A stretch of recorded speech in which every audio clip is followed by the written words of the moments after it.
2, 10,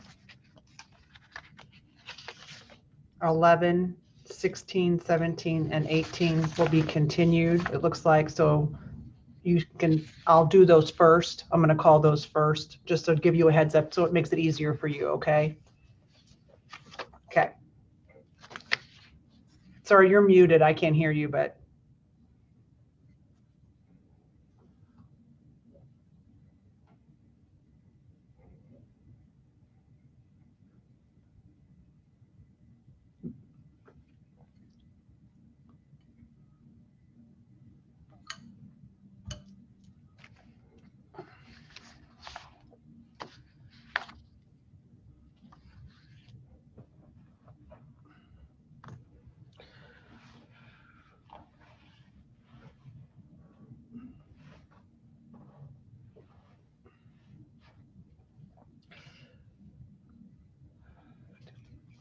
Around here.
Sorry about that. I couldn't get it off mute, so I had to restart everything.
Hi, Jane. Hello. Sorry, I stepped out to redo my chair here. So. Oh, that's fine. I had it on mute and it wouldn't come off mute, so I had to restart it to get it. Well, you know, people have been having that happen more on Zoom lately. It seems like it's not connecting with audio very well. I was there at first, and then all of a sudden it disappeared. I'm like, Yeah. okay, this is not going to work. I just wanted, like I said, I just wanted to give you a heads up so that you Yep, I know you follow along and you have the hardest job sometimes. So I appreciate it. Well, and our last meeting was so terribly long, so. But today shouldn't be quite as bad. Okay.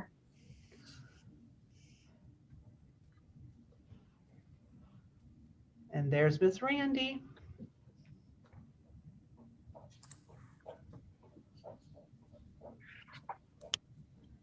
I'm going to shut my door now. Sorry.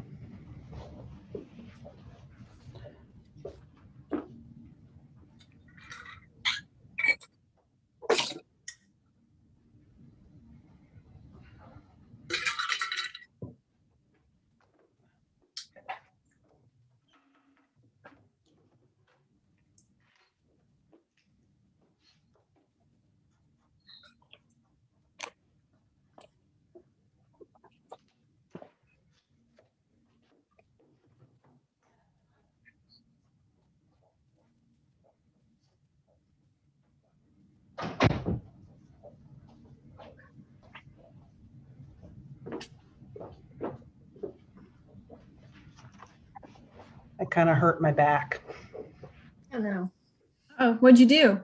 Oh, no, that's the problem. Oh, But needless to say, I've heard it, so. It's called being old, Randy. That's all I can say.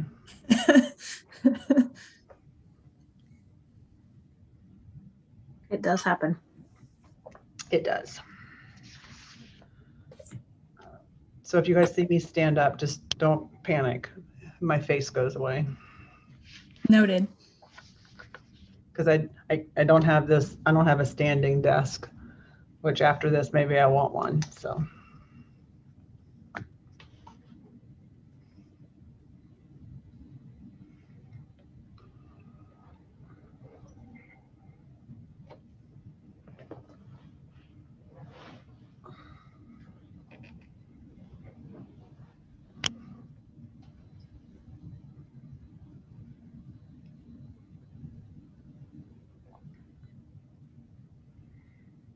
Well, I see Mike's on and Tony's on.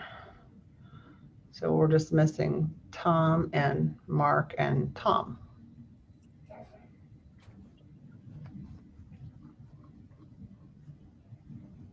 And there's Sarah.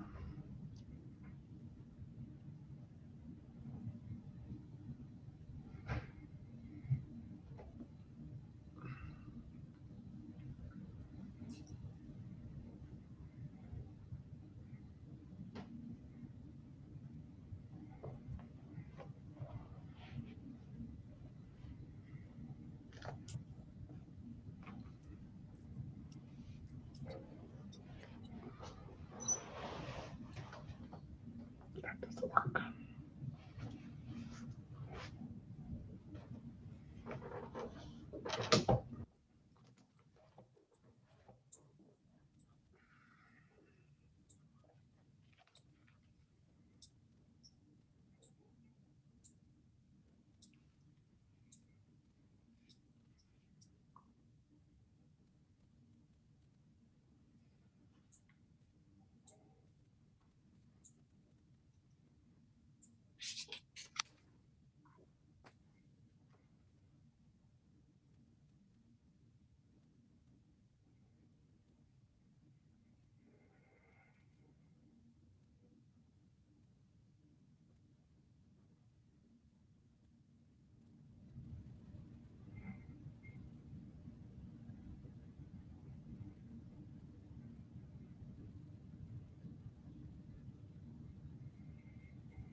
Oh, I just heard from Tom Stiller. He's trying to get on.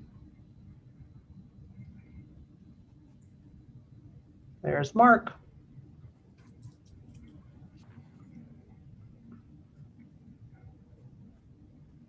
Mark, we can't hear you. You're muted.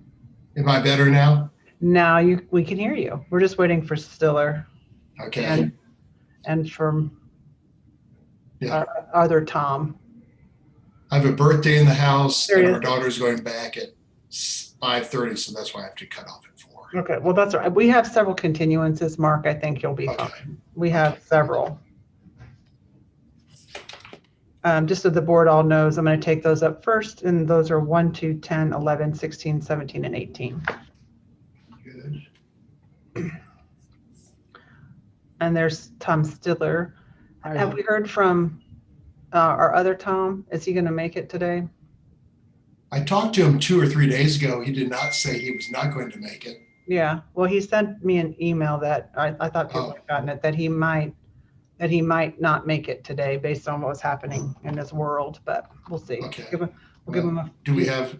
It's who we 5 missing? after, so I think Tony, I see Tony's here, yep, and Randy's here. I think we have everybody but him now. Yeah, right. Okay. So we'll just give him a minute to see if he's gonna. There's Tony. Hi, Tony. Hi.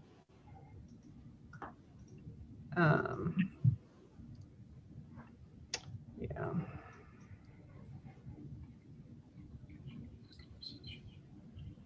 I'm trying to print out my opening docket pages, so Okay. that's why I'm not paying attention to you, right, Chad? You're fine. Thank you.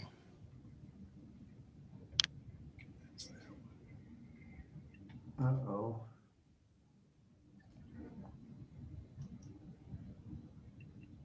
I'm struggling with my staff reports. Item 1. Yeah, there's a lot of pages. I've looked at it, I downloaded it before, and now I open it and I don't, there's nothing there.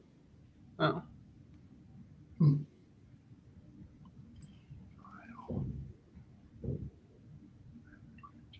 Well, whoop. Come on. No.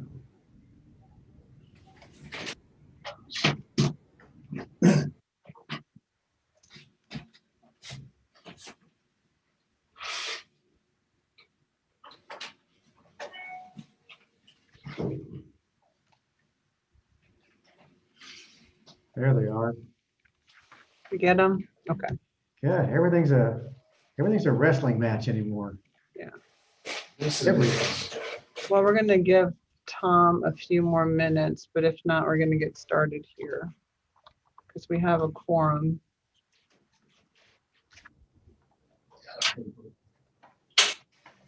And he may not be joining us.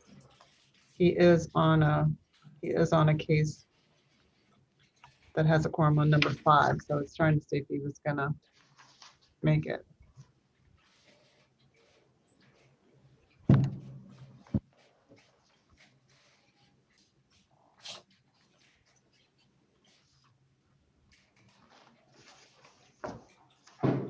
okay, I'm good.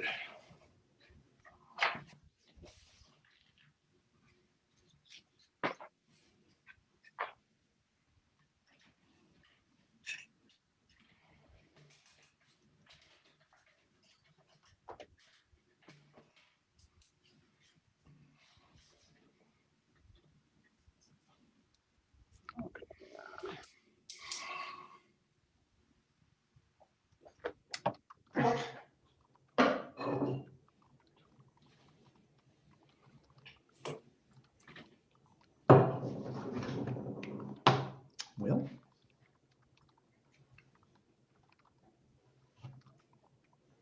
I just sent him an email.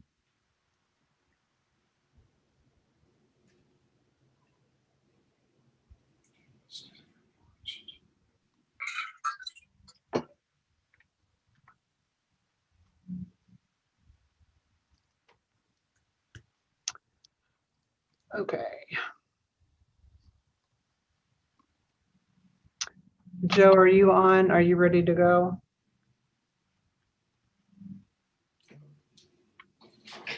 Mute off here. I don't hear him. His light went off from mute. Yeah, I don't hear him. Joe, we can't. Can you hear me now? Now we can. I feel like we had to play this commercial over and over again. Can you hear me now? Okay. Yeah, I'm ready to go. Okay. I sent Tom I sent him an email. So if someone has a telephone number for him and wants to try to call him, I'd say we get started. He's not on a quorum until the 5th case. We could at least try to get some of these going before he gets here if he does join us. If not, we'll just have to deal with that. Okay. All right. So everybody ready? Jane, are you ready? Yes. Okay. Are we live, Joe? Ready to go? Yep. Okay. Good afternoon, ladies and gentlemen. We are here today for the Board of Zoning Adjustment hearings on our docket. We thank you all for your continued participation via Zoom so that we can handle these hearings and address the needs of the public. I'm going to ask each of you to listen closely to the instructions that Joe Rexwinkle will offer as to the use and your participation in today. and to bear patient and have patience with us as we do the hearings today. Joe, if you would give them instructions, please, on how to participate. Thanks, Madam Chair. The main thing to keep in mind is if you're an attendee, you currently do not have the ability to be heard or be seen. However, if you raise your hand when the case is called that you're interested in, I'll promote you over to a panelist position, which will allow you to be heard and be seen. When the promotion happens, it'll appear to you as though you're being kicked out of the meeting temporarily. Don't be alarmed that you're just moving over to the panelist position. Once you're there, just make sure you remain muted unless you're speaking. And if you want to share your video, make sure your camera is on as well. And I believe that's everything, Madam Chair. Thank you, Joe. So before we hear any cases, I would like all staff who's going to be participating in any case today to take the oath. If you would turn your cameras on and use your right hands to take the oath.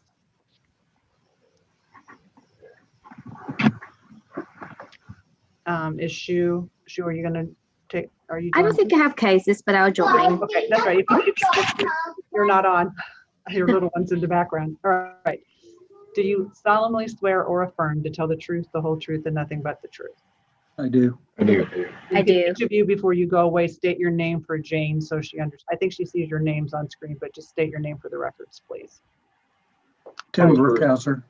Okay, go I'm ahead, sorry. Tim. Yeah, go ahead, Tim. Tim Brookhauser. Okay, Joe, Joseph Rexwinkle, City Planning. Chris, Christopher Huey, City Planning. Jamie, Jamie Hickey, City Planning. and Sue. Drew Wood, City Planning. Okay, thank you all. All right, let's call there's several cases that have been told to us that will be continued today. So before we take the cases that have actual testimony to be given to the board today, I'm gonna handle all these cases that have continuance requests on those.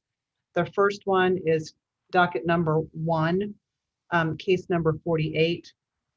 There is an address on this one of 4305 North Antioch Road. I understand there's a request for continuance on this matter. Is that correct? That is correct. Staff's recommending continuance to April 13th. Is there anyone online who's interested in this case? If so, please raise your hand to let us know that. I see no one raising their hand. Do I have a motion then from anyone on the board to continue this matter until April 13th? And that's without fee, Joe? Correct. So moved. I have a motion for Mr. Kelleher. Do I have a second? Second. I have a second for Mr. Gornick. All in favor, please say aye. Aye. Any opposed? Chair votes with the motion. This matter is continued to April 13th without fee. The next case is docket number 2, case number 28. No, I don't know hold on. What's the case number? That's not the case number. Oh, case number 11457. It's a big number. There's also a request for continuance on this matter. Is that correct, Christopher? Is this your case? That's correct, Madam Chair. This is the one that's been ongoing with the water line issue. I believe the applicant, Mr. Clavoon, is on, or at least he informed me he would be. Up there, he's raising his hand. Okay. Just to provide a brief update to Okay. the board. Okay, let's promote him then. Should be joining momentarily.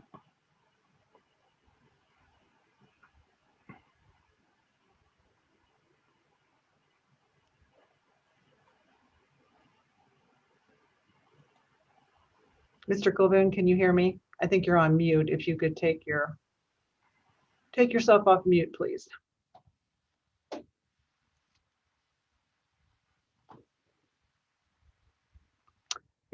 Mr. Colvin, you're still on mute. I can't hear you.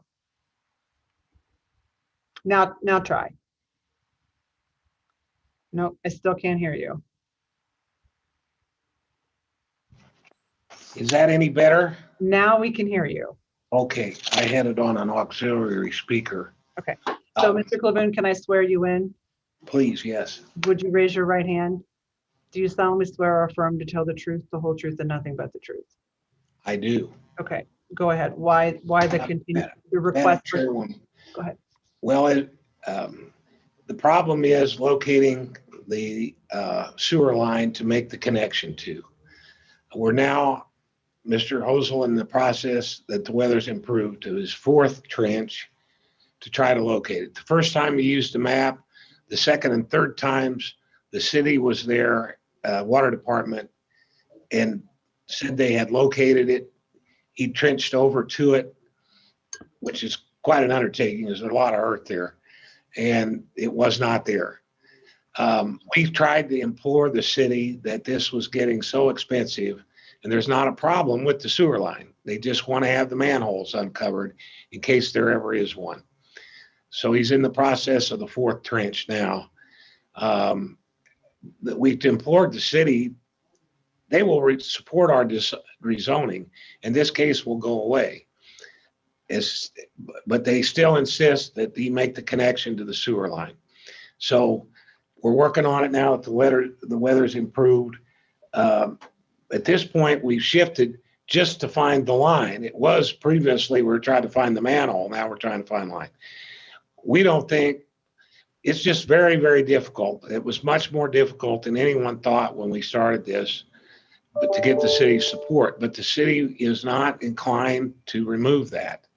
There is going to be a meeting tomorrow. It's on a different subject now, that the city wants to buy some of Mr. Hosel's land for purposes of building a bridge. So in that discussion, we're going to go ahead and finish trying to get over there. But what was a simple issue has turned into a very complicated one. And it's unfortunate we're using our best faith efforts to do this. He's got almost $100,000 in trying to find this line. He's already got all the pipe bought, the manholes. We've done the engineering. All you have to do is find the line. And even with the city's help, we've not been able to. And they know this. And so he's trying one more time. That's where things are. We regret having to come back to you like this, but we don't know what else to do. So Mr. Cleveland, what's your request at this point? How much more? Our request is, as the staff has recommended, to May 11. And I hope we'll have some resolution of this between now and then. If the city will support the rezoning, this case will go away. Okay, I think the board understands where we are. Do you have any questions of Mr. Clevoon as it relates to this request? If not, I would entertain a motion for continuance of this case. And Madam Chair, it looks like there's a quorum. There is a quorum, that's correct. It would have to come from either Mr. Banuki, Mr. Ebbets, or Mr. Stiller, and myself are the only four on this quorum. So would one of you gentlemen please make a motion if you're so inclined? Madam Chair, Yes, Mr. Stiller. in case number 11457, I would move that the case be continued until, did we have a date? May 11th. May 11. Until May 11th. I have a motion from Mr. Stiller. Do I have a second? Second, I have a Ebbets. second from Mr. Ebbets. All in favor, please say aye. Aye. And chair votes with the motion. This matter is continued to May 11th. Thank you, Mr. Clevoon. I hope when we see you in May that we have resolution. We are certainly hoping that as well, and we thank you very much. I'm sure you do. I appreciate that. Okay, thank you. All right, let's move to the next case. I believe there's a continuance on, and again, there's no quorum on this case. That's docket number 10, case number 10. The address is 7714 North Donley Avenue. Is the applicant online? If so, raise your hand.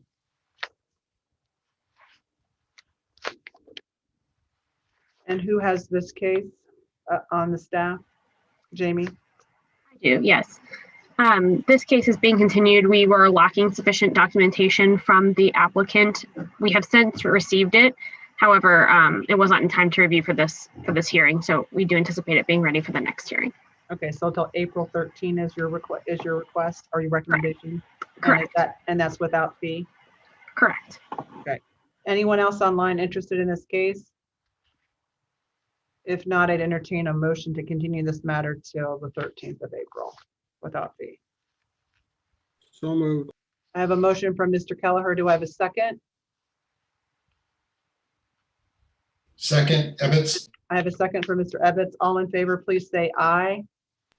Aye. Aye. Any opposed? Chair votes with the motion. This matter is continued without fee until April 13th. The next case for continuance is, request is docket 11, case number 17, with an address of 6641 Edgevale Road.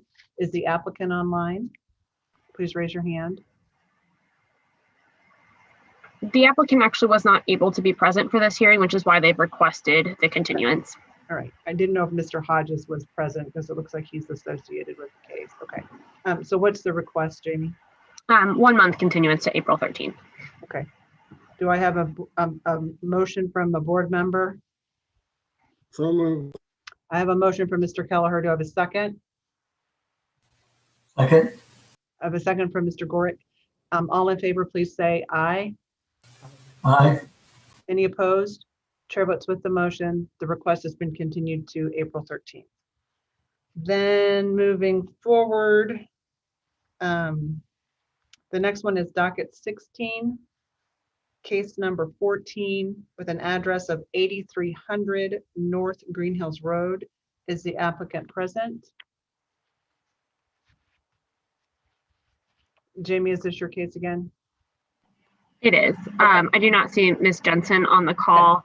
Okay. She has requested continuance to the She is. June I just meeting. promoted. Oh, is she? Okay. That's I missed it. That's right. Okay.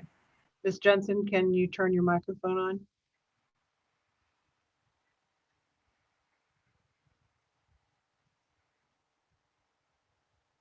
Ms. Jensen?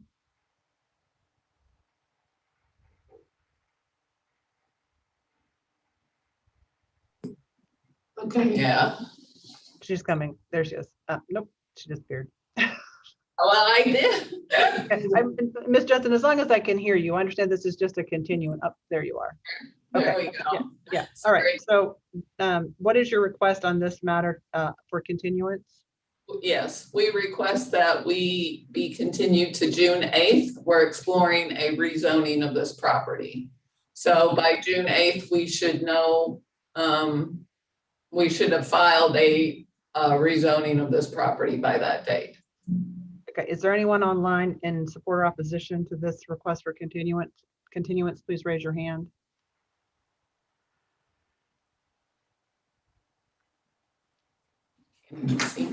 Hearing none, do I have a motion from a board member to continue this matter to June 8th?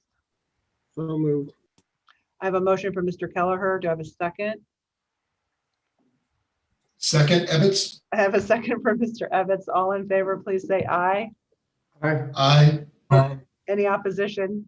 Chair votes with the motion. This matter is continued to June 8th. I feel a little bit like I'm paying Hollywood Squares to see which ones light up, to see who's making the motions today. So we gotta have a little humor here. Sorry. Your chair has a funny sense of humor. Just bear with her. All right, let's move to docket number 17, which is also a continuance request. That's case number 15 with an address of 225 West 66th Terrace. Is the applicant present? So please raise your hand to be promoted.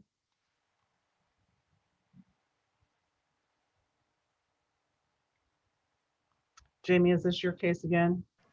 It is. Okay. This is another instance where we needed more information from the applicant. I do anticipate an April 13th docket for this. Okay.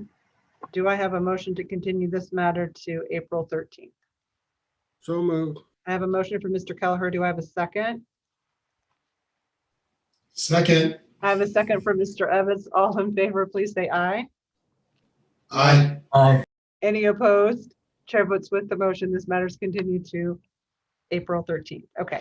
One final case that needs to be considered for continuance, and that is docket number 18, case number 18, with an address of 217 West 125th Terrace. Is the applicant online? please raise your hand to be joined.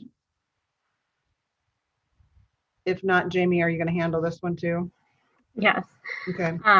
This was at the applicant's request. We anticipate a April 13th docket for this case as well. Okay. So once again, do I have a motion to continue this case until April 13th? So moved. I have a motion for Mr. Kelleher. Do I have a second? Continuing the tradition, Ebbets says continue. I have a second for Mr. Ebbets. All in favor, please say aye. Aye. Aye. Any opposed? Chair votes with the motion. This matter is continued to April 13th.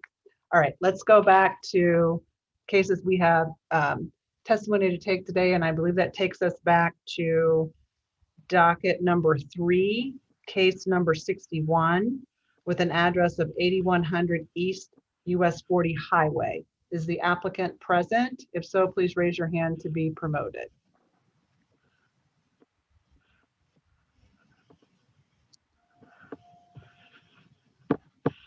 Mr. Slicer online? I believe it's, David Lopez. David Lopez. Is Mr. Lopez online? I don't see his name in the attendees. Oh, there's one that said owner that just has his hand raised. That may Okay. be him. Okay.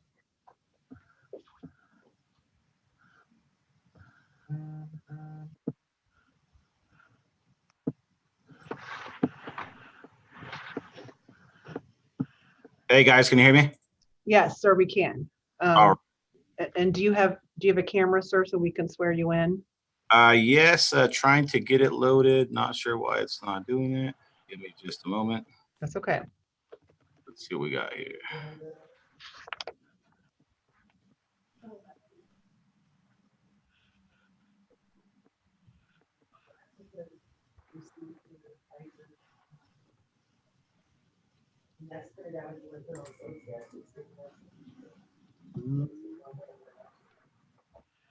Da, da, da, da.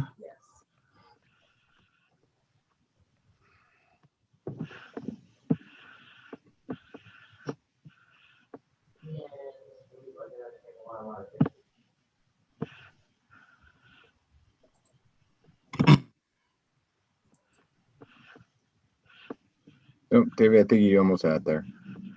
Yeah, let me see what's going on here. It shows I'm in. You guys don't have it locked where I cannot join, right? No, we do not. Okie doke.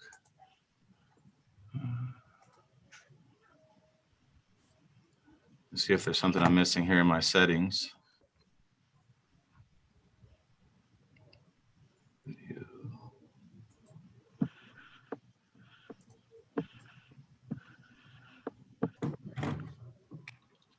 Give me a moment. I'm gonna run to my camera settings real quick and see if there's something going on there.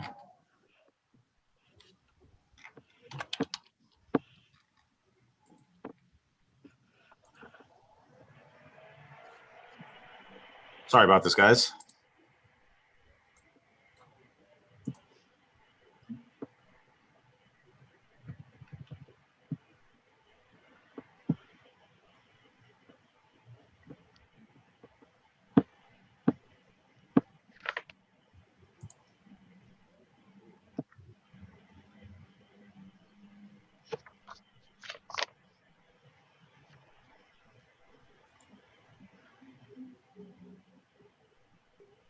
It shows all good, but I'm not sure why it's not letting me join. Okay, well, we're gonna try to proceed because I can't keep holding up the hearing since we have a lot to do this afternoon. So, sir, would you state your name, please? David Lopez. And would you raise your hand even though I cannot see it and I'm going to issue you the oath? Do you solemnly swear or affirm to tell the truth, the whole truth, and nothing but the truth? I do. Okay. Is there anyone else online who's interested in this case, either to support it or oppose it? If so, please raise your hand to be recognized.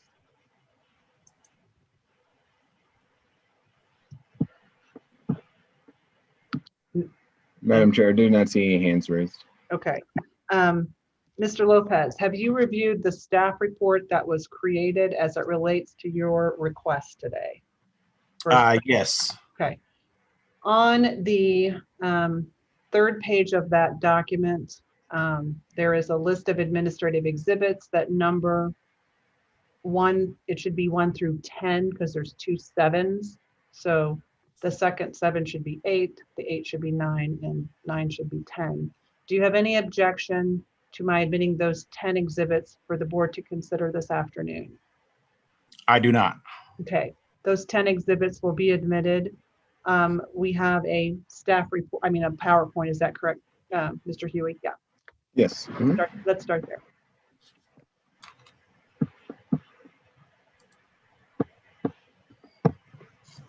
Afternoon, board. Christopher Huey, staff planner, City Planning Development Department.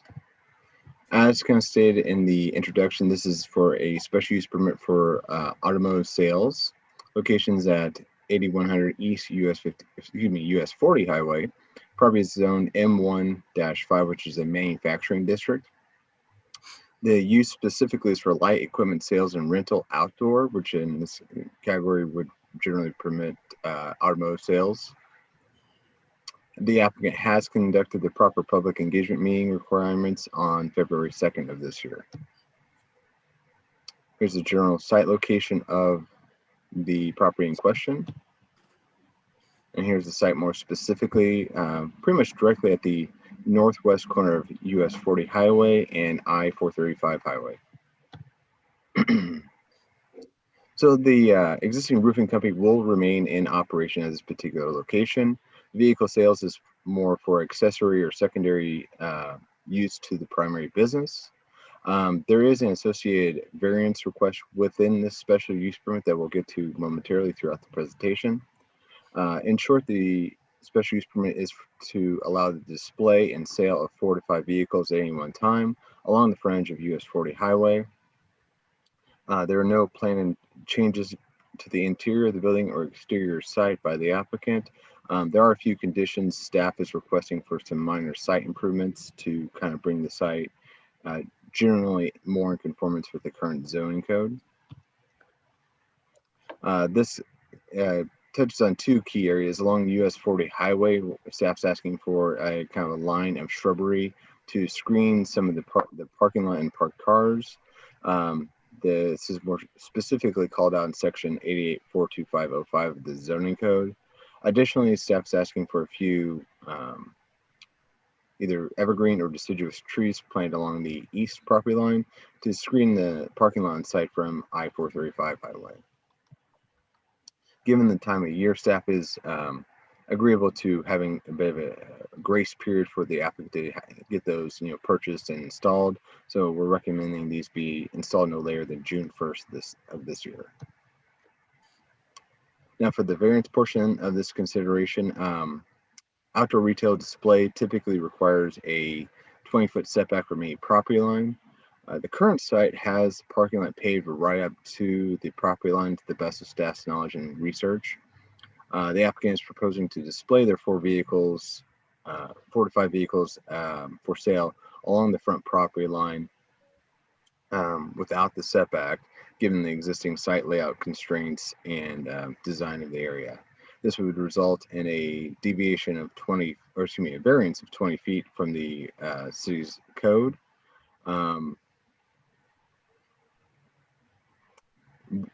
Doing some general analysis of the variance request, we don't foresee any negative impacts, as there are several areas of parking lots and other properties that do abut the property line. Move on to the next slide here. So with that, staff does recommend approval of the special use permit. We pulled out a few of the primary conditions and highlighting the elements relating to the parking lot screening for the shrubbery, the trees, that the vehicle shall be displayed on an orderly manner. The special use permit be granted for a total of 5 years, and then at that time the applicant can seek renewal, and then capping the overall vehicles for display at up to 5 vehicles at any one time. With that, we'll conclude my presentation. Turn over to any questions or the applicant's presentation. So Mr. Lopez, excuse me, explain to us, you're only going to be trying to sell a few cars a month. Is that, do I understand this presentation correctly? Yeah, so I currently own a roofing and restoration business, and I operate that business out of this location. It's always been a goal of mine to start a car dealership, just something small. It also we have company vehicles we'd like to purchase throughout the year through that license also. So I figured I might as well make a few bucks while I'm doing it at the same time. So what was your question again? Sorry, I kind of shot a blank there. I just was trying to understand why you're only going to be trying to sell such a limited number of cars. And I think it's just minimal. It's not something I'm trying to do full time. Okay. This from the plan, it does not appear that there are a residential development anywhere close to this. Is that correct, Mr. Lopez and Mr. Huey? There was, I believe, I think it's within 300 yards or feet or something like that. I think there was an HOA we did reach out to, and they approved everything and said it'd be fine. So, okay, if that's your question. It is. From the limited photographs that we have and the overhead, I'm just trying to understand how close this would be, what kind of impact this would have on any residential area. Madam Chair, let me share my screen again real quick. I'll provide you a little bit better aerial here. Because the setback request, it's the variance that I have more questions about than the special use permit from what your presentation is. I just want to make sure. It looked like it was close to the highway. Yes, ma'am. So the property fronts on the 40 highway, and that's its primary access point. There are some residential uses on the opposite side of 435 highway, but immediately adjacent to more of I believe it's a construction yard that's owned by Emory Sapp. Okay, that's what I thought I saw. Okay, all right. All right, board members, do you understand this request or have any questions for staff or Mr. Lopez?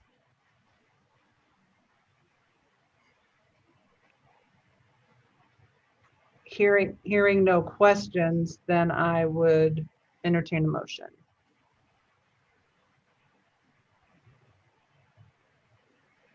Madam Chair, Ebbets here. In case number 61, I recommend the applicant be granted their approval in accordance with the site plan and staff reports herein. I have a motion from Mr. Ebbets. Do I have a second? Second. I have a second from Mr. Kelleher. All in favor, please say aye. Aye. Any opposed? Chair votes with the motion. This request has been granted as stated. Thank you, Mr. Lopez. Thank you, guys. I appreciate it. Have a good day. You too.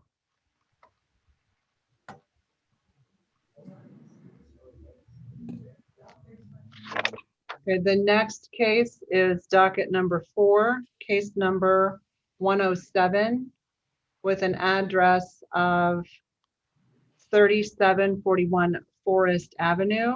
Would the applicant please raise their hand to be promoted? Is Mr. Bish there? Yeah, I see him. Okay.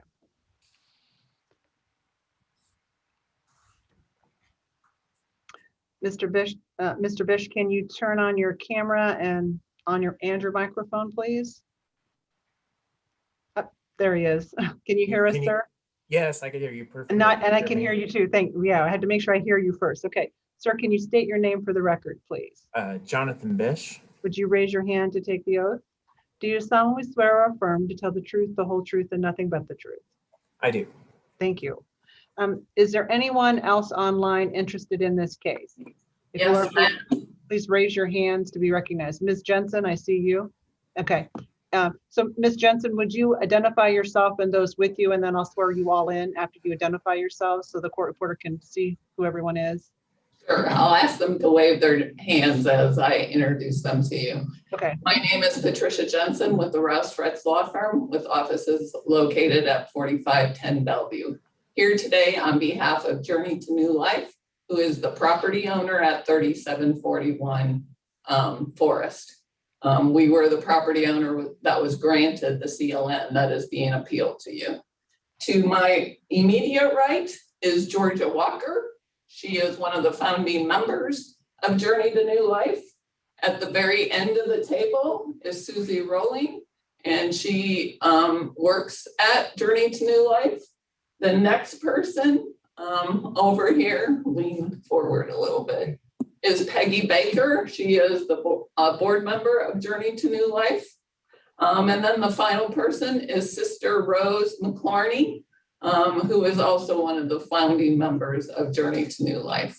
Ms. Jensen, before I swear everybody in for the court reporter's benefit, can you make sure she's got the spelling of people's names, please? Sure, Georgia is Georgia, and then it's Walker. Susie Rolling is Susie, and then her last name is Rol, is it double L? Just one L. Just one L, Ing. And then it's Peggy Baker, Baker. You're testing my spelling. And then it's Sister Rose McClarney. Her last name is spelled MC capital LARNEY. Thank you. The court reporter appreciates that because otherwise she's guessing. So, Right. All right. So, ladies, please raise your right hands and I'll administer the oath. Do you solemnly swear or affirm to tell the truth, the whole truth, and nothing but the truth? I do. Thank you. All right. Anyone else online that's interested in this case? I see a couple other people that have been promoted. Mr. Gertner, are you there?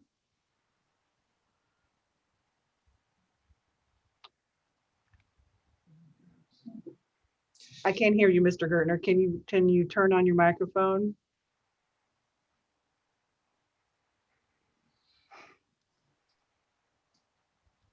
Still can't hear him. How about Madam Chair, I do believe Mr. Gertner is here for case, the next case. next case? Okay. What about Ms. Or case number 8, actually. Okay, all right. So he should be on the next case. Okay. Ms. Kraus, are you here on this case? Yes, I am. Okay. Can you state your name, please? Amy Kraus, and it is Crouse.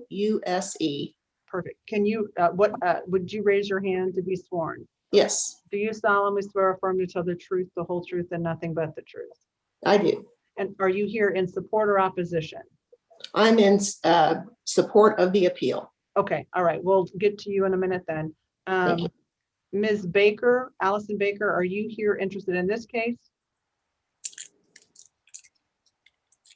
Okay. And I think you said Mr. Gertner's on the next case? Okay. Ms. Baker- Yes. Allison Baker. I Yes. am a different case. I Okay. am not this case. Okay, all right. Thank you. Just turn your microphones off if you're on another case and you can stay where you are, but I just needed to make sure. Okay. Do I have anybody else that's interested in this case? Madam Chair, I don't know if she's online yet, but Mimi Herman is trying to join now. Mimi Herman? Mimi Herman. Okay. Mimi? Mimi, sorry. Mimi Harmon, Harman. Okay, I don't see her name in the list of attendees, but That's right. There are some people that aren't using their name either, so they would just need to raise their hand when Yeah. they join. Okay. if you don't She understand may this. be here later. Okay, all right. Well, we'll Joe will watch and if she, gets on and wants to join, we'll try to make that happen. All right, let's go back then. Mr. Bish, we'll start with you. Ms. Jensen will, I do understand there's a motion in limine, which we'll probably need to take up. So first, let me start at the beginning. Mr. Bish, have you reviewed the staff report that's been created on this appeal? I have. Okay. On the second page of that report, there's a list of administrative exhibits, and there are 11 of those. Do you have any objection to those being admitted for the board to consider today? No, I do not. Okay, Ms. Jensen, I'm sorry. I just want to point out, Madam Chair, that motion in limine, it does concern a portion of. Oh, I forgot about that. I apologize. Okay, I'm going to retract that for just this minute. I apologize. So which one of those exhibits? That's right, I got to remember that. It's just a portion of Exhibit 8. Okay. So maybe want to hold off on that one, I guess. Yeah, okay, so I'm going to admit exhibits 1 through 7, 9, 10, and 11. Any objections from anyone to that? No, Mr. Bish, Ms. Jensen, no? No. Okay, all right. Exhibits 1 through 7, 9, 10, and 11 will be admitted. Then let's take up Ms. Jensen's motion in limine before we continue so that we can then have an uninterrupted hearing. Ms. Jensen, I've had your written motion in limine, I've read it, but I'll give you a brief couple of minutes to succinctly argue it to me, please. Madam Chair, as Sarah identified, my motion in limine concerns Exhibit 8.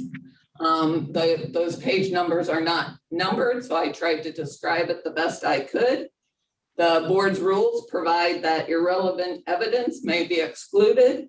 There are a number of documents associated with Exhibit 8 that do not deal with the subject of the appeal. They deal with a previous case that had been filed for a rezoning and a special use permit. And I've identified to the best of my abilities what ones deal with that issue. The request to rezone and the motion should say R1.5, not R5, classification is not relevant to a non-conforming use issue of the property that is before the board.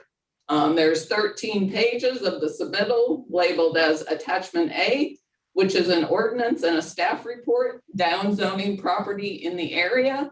It does not even relate to 3741 Forest. 3741 Forest was not downzoned as a result of that ordinance. And then again, the petition that is signed at the back deals with the rezoning request, not the evidence in front of, or not the appeal in front of you.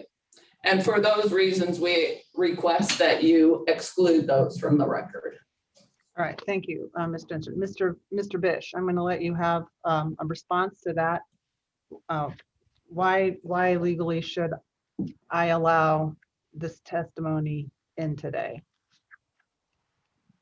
Well, I have prepared, if I can, I prepared an official statement on behalf of the board. As far as the exhibits go, while they were for, like she had, Ms. Jensen had mentioned, it was for a particular application through City Planning Commission. That was the one that was continued 4 different times, and we never had an opportunity to speak. And so we found it to be much more efficient to include the packet of information that we submitted with that, because we believe it is relevant to our appeal. And I mean, if you don't mind me going forward, I can say my official statement, or if you want to wait till official testimony. Yeah, I want to wait because I need to deal with it first. That's fine. So Okay. Having read this and understanding the legal relevance of what Ms. Jensen is arguing, I'm going to grant this motion in limine because the information you have does not appear to bear any relevance to whether or not the CLNU should have been issued. So I'm granting this motion, and the board should disregard any of the attachments that have been described by Ms. Jensen in her motion in limine. Okay, so Mr. Bish, let's hear from staff very quickly, and then I want to start hearing from you. So Mr. Brookhauser, I'm sorry, Ms. Baxter, do you have a question? Oh, I just didn't know if you wanted to, maybe you already did this and I didn't catch it, but did we admit the remainder of Exhibit 8 that was not excluded? I did not. I apologize. Thank you for that reminder. So with the granting of that motion in limine, I will admit those portions of Exhibit 8 that were not addressed in that motion. Okay, great. Thank you, Ms. Baxter. All right, Mr. Brookhauser, is this your case? Yes, ma'am, it is. Would you make your presentation, and then I want to hear from Mr. Bish. I will try to be brief. This 3741 Forest Avenue, Exhibit 10. The CLNU file is pages 89 through 328 on the staff report. Might be helpful as there's a lot of pages to go through on there. A lot of that information that's in that CLNU file is information provided to us by various individuals from the public, as well as the applicant and the applicant's attorney.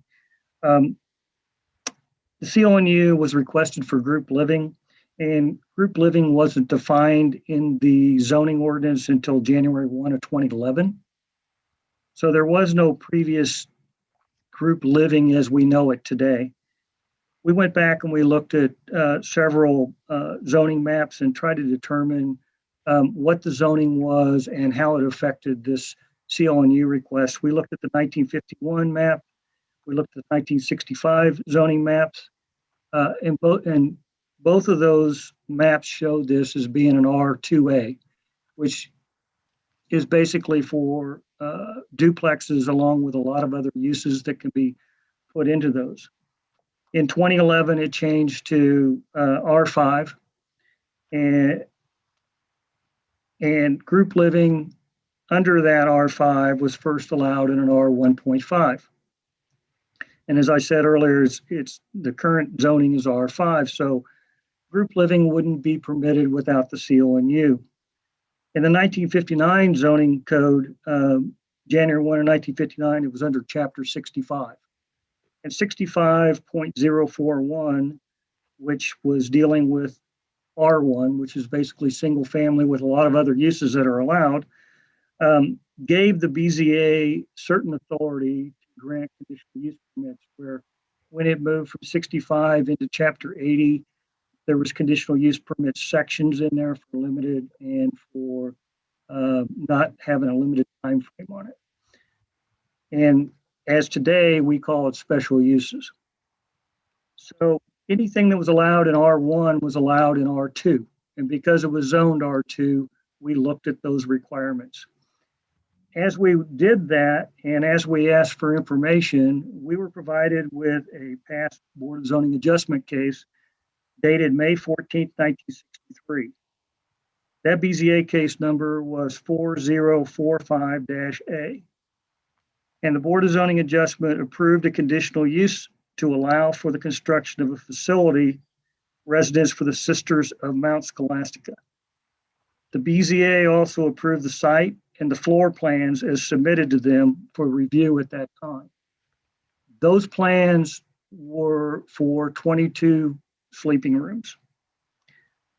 It also allowed for a community kitchen within the building. So after 1963, a building permit was issued, and the building permit number wasn't legible, but we do know that the last 3 digits of that building permit were 339. We believe, again, the permit was difficult to read, but we believe that that permit was issued July 26, 1963. So that's why we looked at those different zoning maps to determine what it was zoned for early on, is we wanted to find how the zoning was approved. Mr. Brookhauser, you're breaking up. Could you you're kind of moving away from your microphone. Sorry. Okay, I'll try to talk into the computer a little better. In any case, we looked at that building permit, and that's why we went back to those zoning maps in 1951 and 1965 to see what it was zoned and try to determine how this was approved. Although once we received the Board of Zoning Adjustment approval, there was really no purpose in us trying to determine how that board reached their conclusion that they reached, that it was totally up to them and to take whatever evidence was provided to them, along with the site plans that was provided, and make that decision, which they approved that conditional use for those 22 units. Again, the building permit was issued, and it was for the sisters working at Lillis High School across the street. The building permit itself was finalized out on January 1st of 1964. And that permit is on page 104 of your staff reports, along with the BZA case, which is on page 101.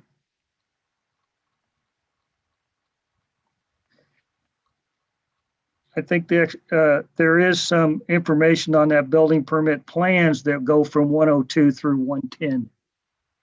So that might help you see those a little better. Since the non-conforming use came into effect in 2011 based on group living, one of the things that we looked at is how it was arranged. And how it's arranged currently is still with sleeping rooms, and it also has a communal kitchen. Group living under 88-805-02B says it's a residential occupancy of a structure other than a household, typically providing communal kitchen and dining facilities. Examples of group living includes, but are not limited to, fraternities, sororities, convents, monasteries, nursing homes, and the following, which are group homes, domestic violence residents, domestic violence shelters, nursing homes. So we have a broad range of uses that can go into there based on this definition.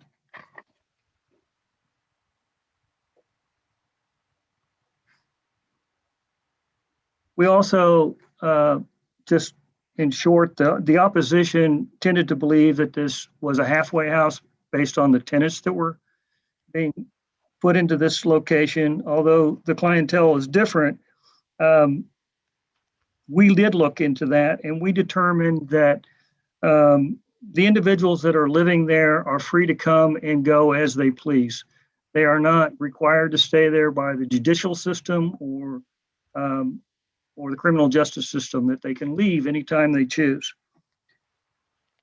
There's no counseling. The information we've been provided, there's no counseling that takes place on site, that any counseling takes place off site, and that is required as one of the requirements to call it a halfway house. So all mental health counseling is taking place somewhere else. We took all this information, we put it together, and based on the information that we have, we believe on December 11th of 2020, the City Planning Development approved the CLNU for group living. And you'll find that on page 89 of the staff reports. With that said, I would end my presentation. Be happy to answer any questions the board has. All right, thank you, Mr. Brookhouser. Mr. Bish, I'd like to hear from you since this is your appeal. I'd like, of course, to hear from you the basis you think there is to support that a CLNU should not have been issued. So, sir, go ahead. Certainly. Thank you for letting me speak. I really appreciate you guys. I'll try to be brief. Actually, Tim kind of took what I was going to say for the most part, as far as, because there's been much debate about whether this is serving as a group living or a halfway house. And we as the Squire Park Neighborhood Association believe that it is functioning as a halfway house. The packet of information I'll reference probably a couple of times that we submitted with our appeal. As Joe mentioned, if they're not doing the counseling, it also says in the city ordinance for the definition of the halfway house, ADA 805-03E, it also says, or for the rehabilitation of ex-offenders in a controlled environment with supervision and treatment or counseling, which you said, that's not happening, provided on site on an interim basis after referral from a public agency or institutional facility. They've also used different terms because state licensed and or funded halfway houses can also be referred to as transitional living facilities, reentry centers, community recovery centers, etc. They usually work in tandem with corrections departments to house individuals leaving incarceration, often as a condition of probation, parole, or other post-release supervision or housing plans, which is what they are doing. Attachment C in our packet that was submitted with the appeal shows our application for funding through the Missouri Department of Corrections. It also includes a detailed description of their program, which aligns with the city's definition of a halfway house.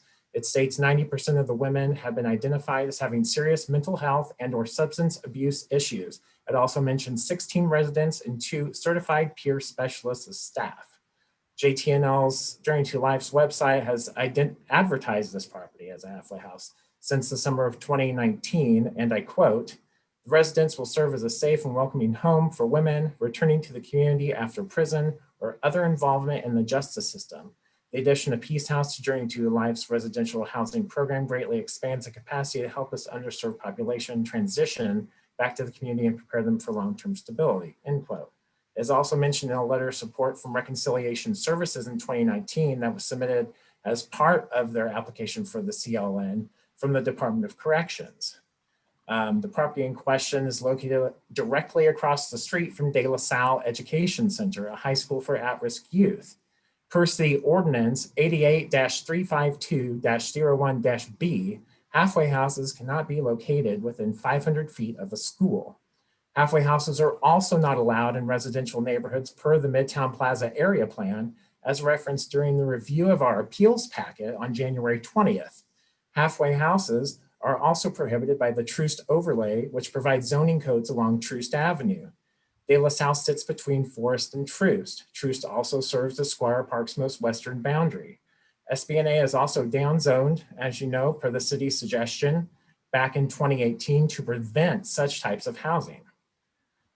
Violating any or all of these plans in our ordinance would have a permanent and everlasting impact on not only our neighborhood, but also other neighborhoods within these area plans, setting a precedent for future halfway houses in other residential neighborhoods.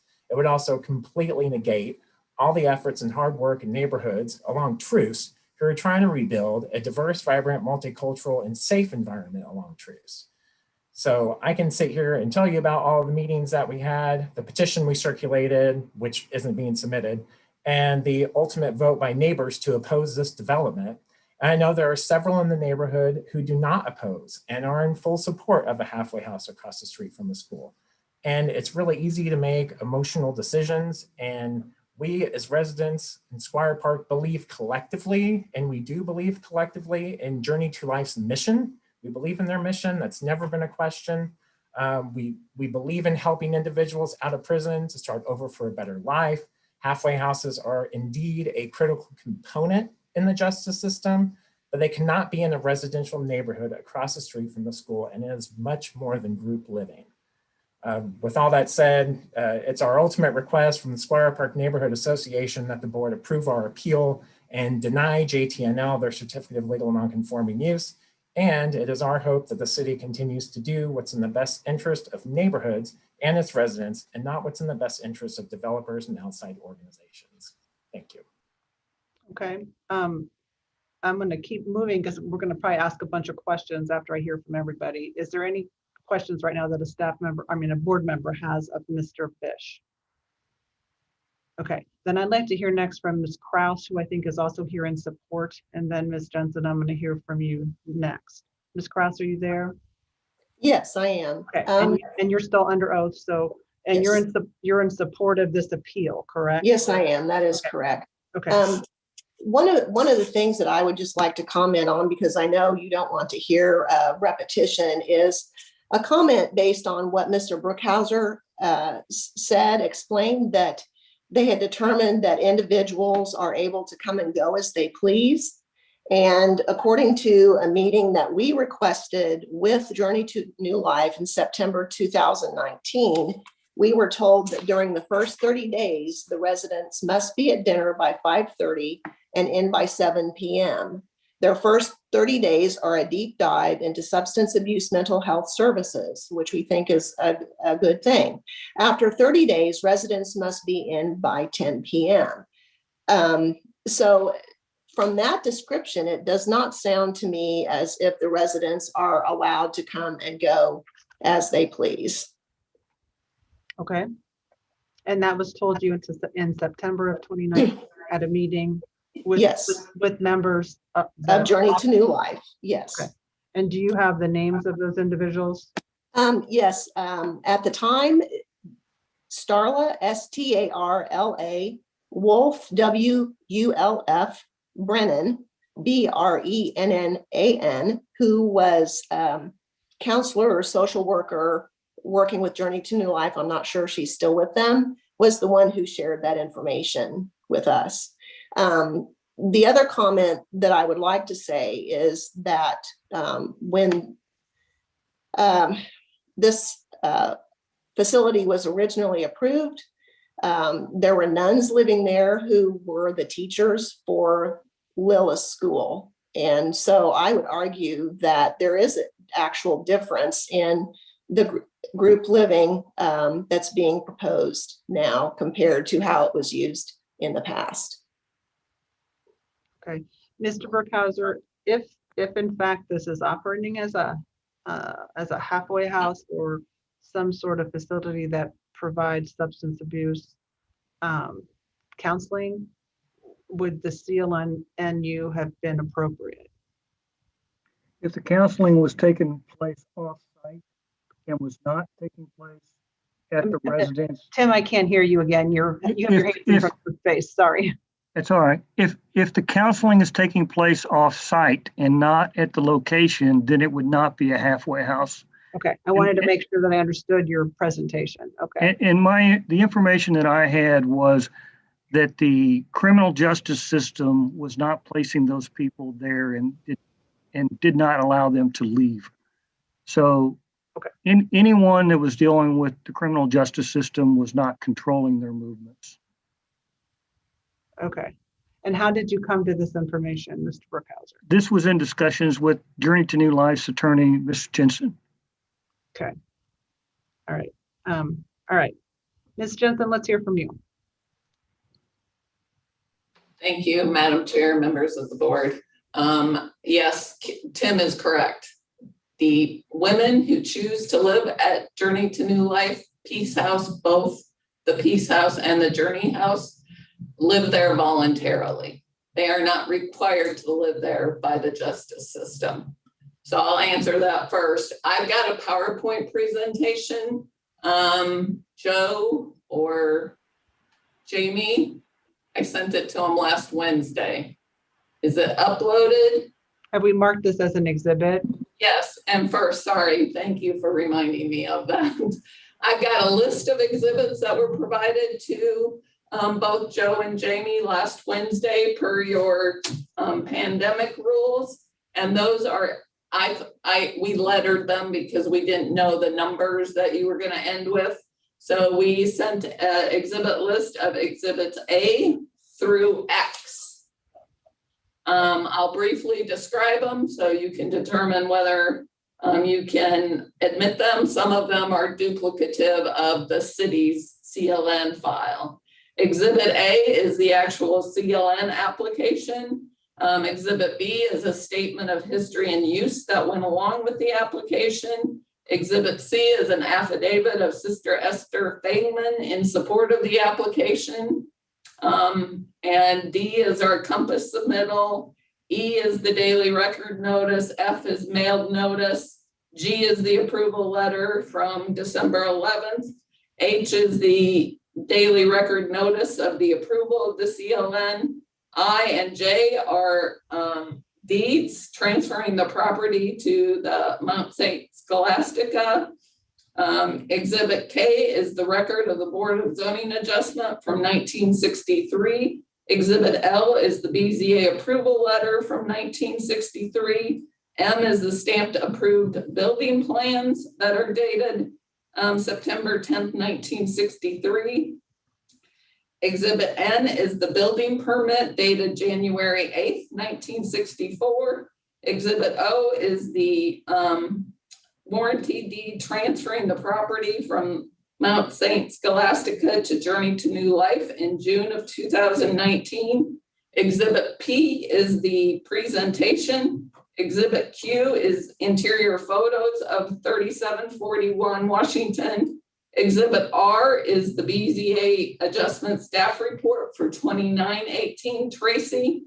Exhibit S is D. LaSalle's support letter for Journey to New Life's facility there. Exhibit T is a letter from Mimi Harmon in support of Journey to New Life. All of them have been notarized as the collector of those letters. Exhibit U is a rediscover letter in support. Exhibit V is the Bishop Sullivan letter in support. Exhibit W is the neighborhood petition in support.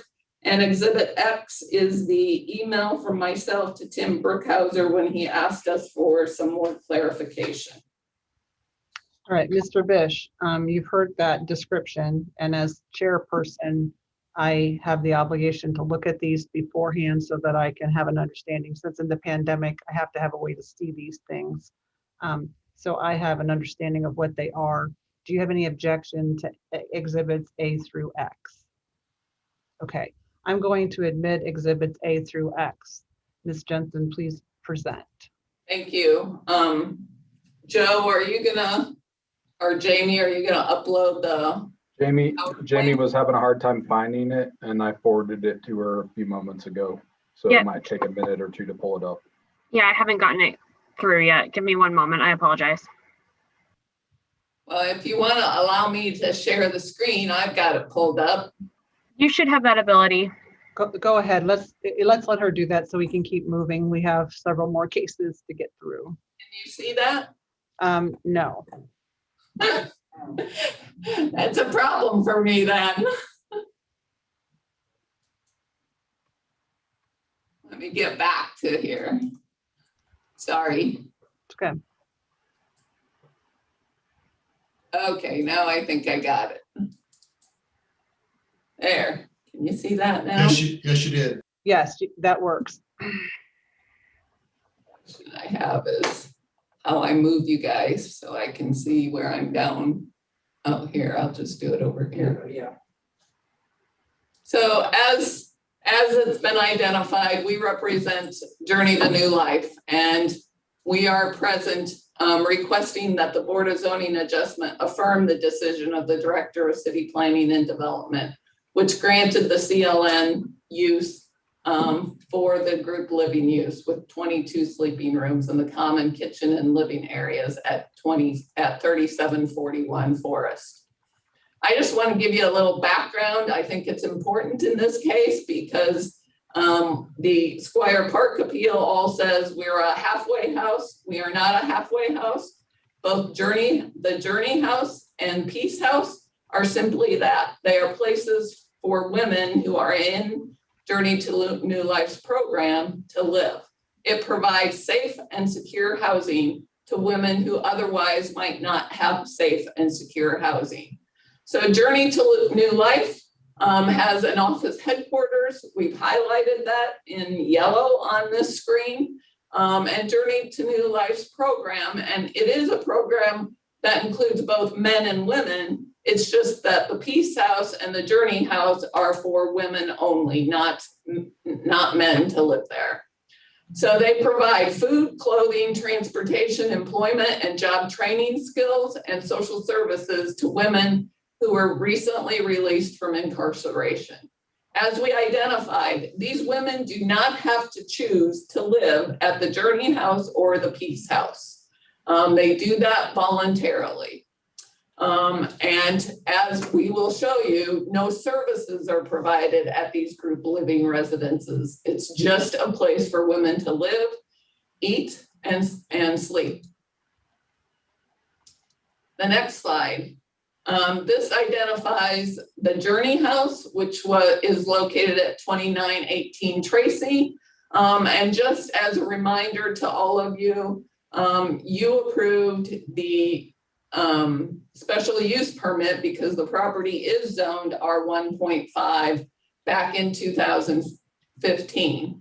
And the staff report that was associated with that application classified the Journey House as an unspecified group living use, which is defined as residential occupancy of a structure by other than a household, typically providing communal kitchen and dining facilities. The next slide identifies to you where the Peace House is located. It is located at 3741 Forest. It has, as Tim described, 22 bedrooms, and it was built in 1963, and they have single kitchen and common living areas. It was used by the Benedictine Sisters of Mount St. Scholastica as a group living residence from 1964 until 2019. It was purchased by Journey to New Life in 2019 to continue the use as a group living residence. The case history, I'm going to go through this briefly with you since Tim has already covered it. This is the letter from the Board of Zoning Adjustment in 1963. And that's the letter granting the construction of the residence there. The next exhibit is the 1964 building permit. And that identifies that that residence was approved. This is an affidavit from Sister Esther Fengman, who is with the Sisters of Mount St. Scholastica. She talks about the fact that that residence was continuously used as a group living residence for the sisters, and then it was consciously sold to Journey to New Life to continue the mission that the sisters had there for years.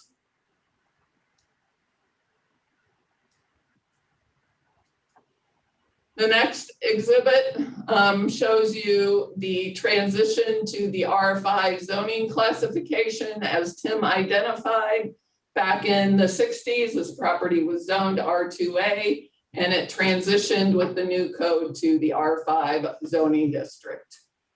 This is the section from the code that deals with group living and describes the use as people living together with common facilities.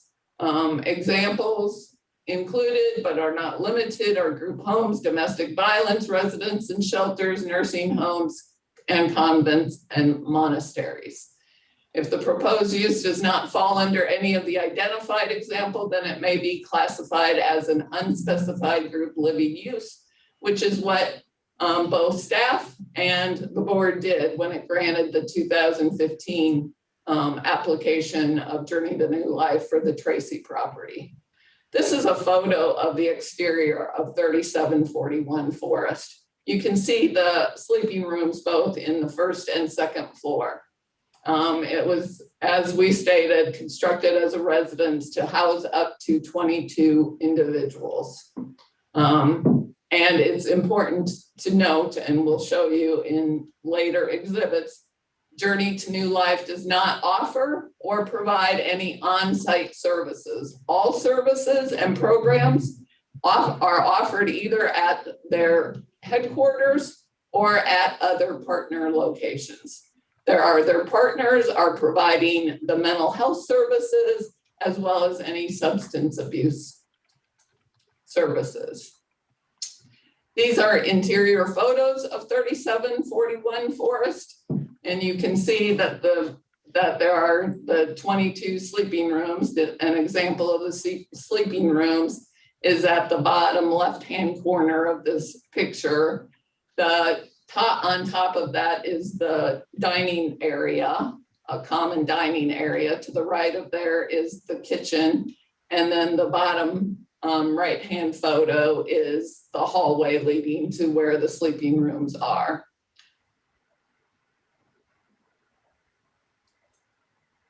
This is the record from the 2015 case where the use was classified as the unspecified group living use.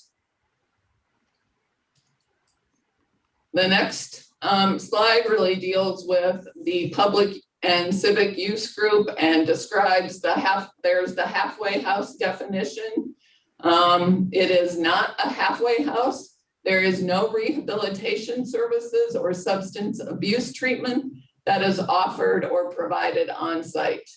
The women are also free to leave. Yes, there are house rules, which is what the Squire Park representatives described, but all of us have house rules sometimes within our families to live in a certain place.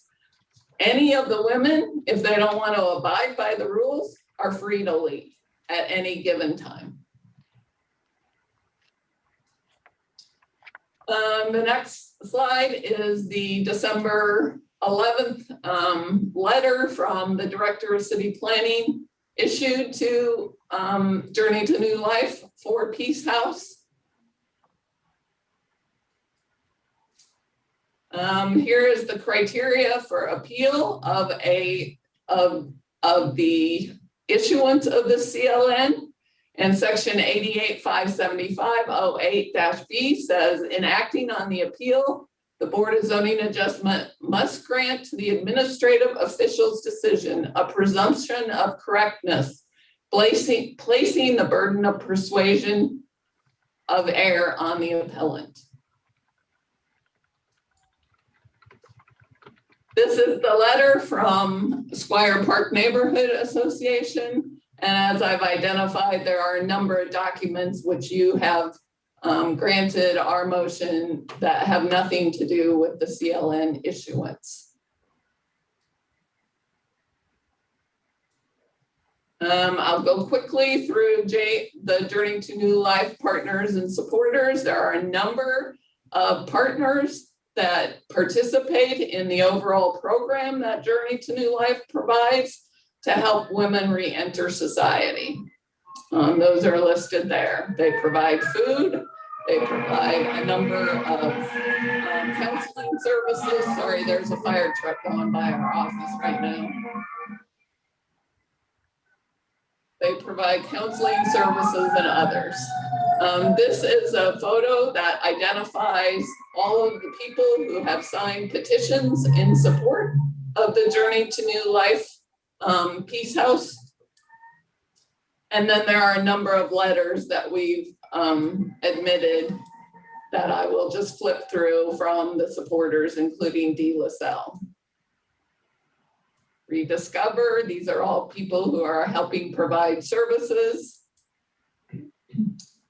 This is a letter from Beacon Hill Community Council, which testifies according to their experience with Journey House, and Beacon Hill is very supportive of the Journey House. This is Bishop Sullivan Center.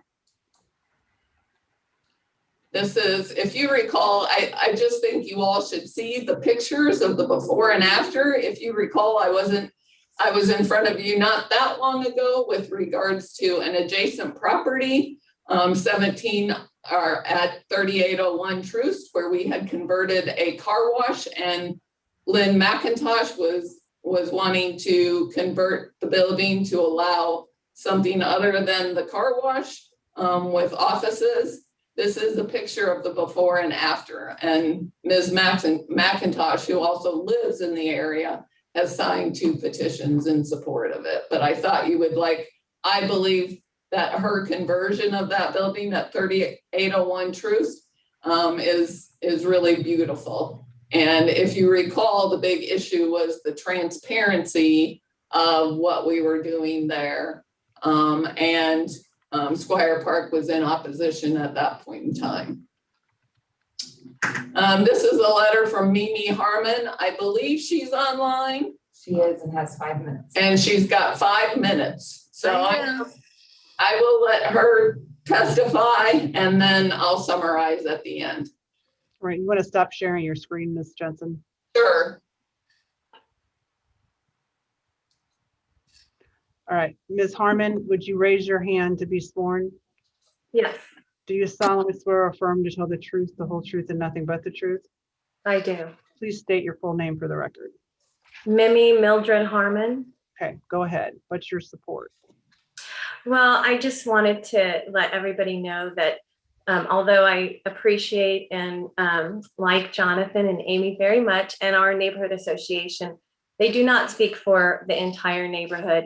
And when it is said, Squire Park feels this way, it really hurts my heart that many of our voices are not being heard here.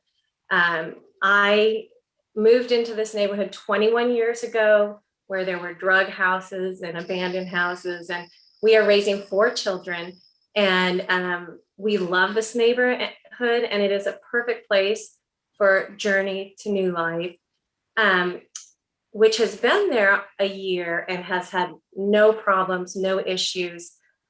In fact, we walk by my son with special needs almost daily, and we see very little activity. We haven't had any problems in the neighborhood. And I just wanted to make sure that that voice of encouragement and welcoming was heard today. Traditionally, this has been a neighborhood that welcomes, all people. And I feel like, we should welcome this home. And if there are any questions for me, but I just wanted to make sure that I've spoken to at least 12 to 15 people in the neighborhood. I've gotten signatures that once they understand what it is, that it's not a halfway house, it's, then they are much more feeling comfortable with it. All right, thank you, Ms. Harmon. Ms. Jensen, please wrap up, and then I want to give Mr. Bish the final President? The rest of my PowerPoint that you can see contains the petitions and support. We've already identified the locations of where those people live. This use is purely group living. It is not a halfway house.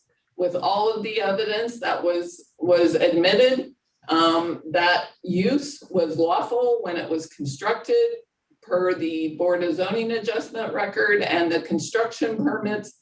It has been continuously used in that manner since 1964. And we would respectfully request that you uphold the decision of the Director of the City Planning and Development Department. Thank you, Ms. Johnson. Thank you, Ms. Johnson. Mr. Bish, I guess the question for me, I'm just one board member, is, and I heard Ms. Kraus talk about a statement you were told, which is hearsay. So I have to give it the credibility that it has. But do you or Ms. Kraus have any direct evidence that any current resident or any resident since this has been operating, I guess 2019 is when it started, is there under court order, is actually receiving rehabilitation on site, something that falls into the legal definition of what a halfway house is? I understand you had this statement made to you, but I have found people sometimes use statements and don't understand what the ordinance or the legal meaning is. And so I want to give you a fair opportunity. That's why I was very curious about what Ms. Kraus said. So do you have any information that is specific to a resident that would give the board that information? I'm going to defer to Amy. Okay. And then if I need to fill in the gaps. Okay, Ms. Kraus, go ahead. Do you have anything specific about that you could share with the board? Well, the additional information that I have would be, I believe, attachment C, which was Journey to New Life's application to the Missouri Department of Corrections and their description of home plans for women. Our understanding, based on the information we were given in this particular, or that we have in this particular document, is that the women who come to Peace House or to Journey House are required to have a home plan of some type in order to be released. According to that application as well, over 90% of the women who have come through Journey to New Life have been mandated to receive full-time substance abuse treatment. And I'll give simply my opinion that I believe that we're splitting hairs when we're talking about whether or not services are provided on site or not. These are women who are required to receive this kind of treatment as part of their release and as part of their home plan. And again, I'm going to refer back to the fact that city ordinance says that this type of a facility where people are mandated as part of their release to receive substance abuse treatment cannot be located within 500 feet of a school. Okay, Ms. Jensen, I have a question. So the residents of Journey to New Hope, are they required to have treatment as terms of their release from prison? Some are required to have treatment, but they don't have treatment at 3741 Forest. That's the distinction. I mean, Ms. Kraus is trying to lump in and say, because you go off-site 2 miles away, we're offering the treatment at our place. That's just not true. And the women are provided an opportunity to live at Journey to New Life free of charge. And if they don't live by those rules, then they would not be able to live there. It's just a group living. They can leave at any point in time, and then they have to deal with the consequences of that. So if they don't stay within the program, though, that you have at the headquarters, and that you describe that's where the treatment is being provided? No, it's not the headquarters. It's our partner agencies are providing treatment. Okay. So but they are under court-ordered rehab through those agencies? I'm gonna have one of the Journey members describe it better than I would like to better understand this, just so that I understand why. I mean, as I understand Mr. Brookhouse's position is there's no court order that's keeping them at this location. I just want to make sure I understand how this works so that I'm clear. No, I'm Georgia Walker. I'm the executive director. Yes, go ahead, Ms. Walker. Some of the women are there because they want to live together in a supportive environment. However, they're not required to be there in order to get treatment. The treatment is provided full-time by Rediscover All Care, which is a major treatment facility for women several miles from the building. They go there every day to that treatment facility. And that is, some of the women go there by choice because they want that assistance. Others are required as a condition of their parole. But the condition of the parole is not to receive treatment at the house where they live. The big distinction between this group living and a halfway house is that a halfway house is a place where they send people who are at risk, at high risk, either to reoffend or to not follow the guidance given by their parole officer. This is a highly structured environment, and there's only one in Kansas City that admits women, and that is at 15th and Campbell.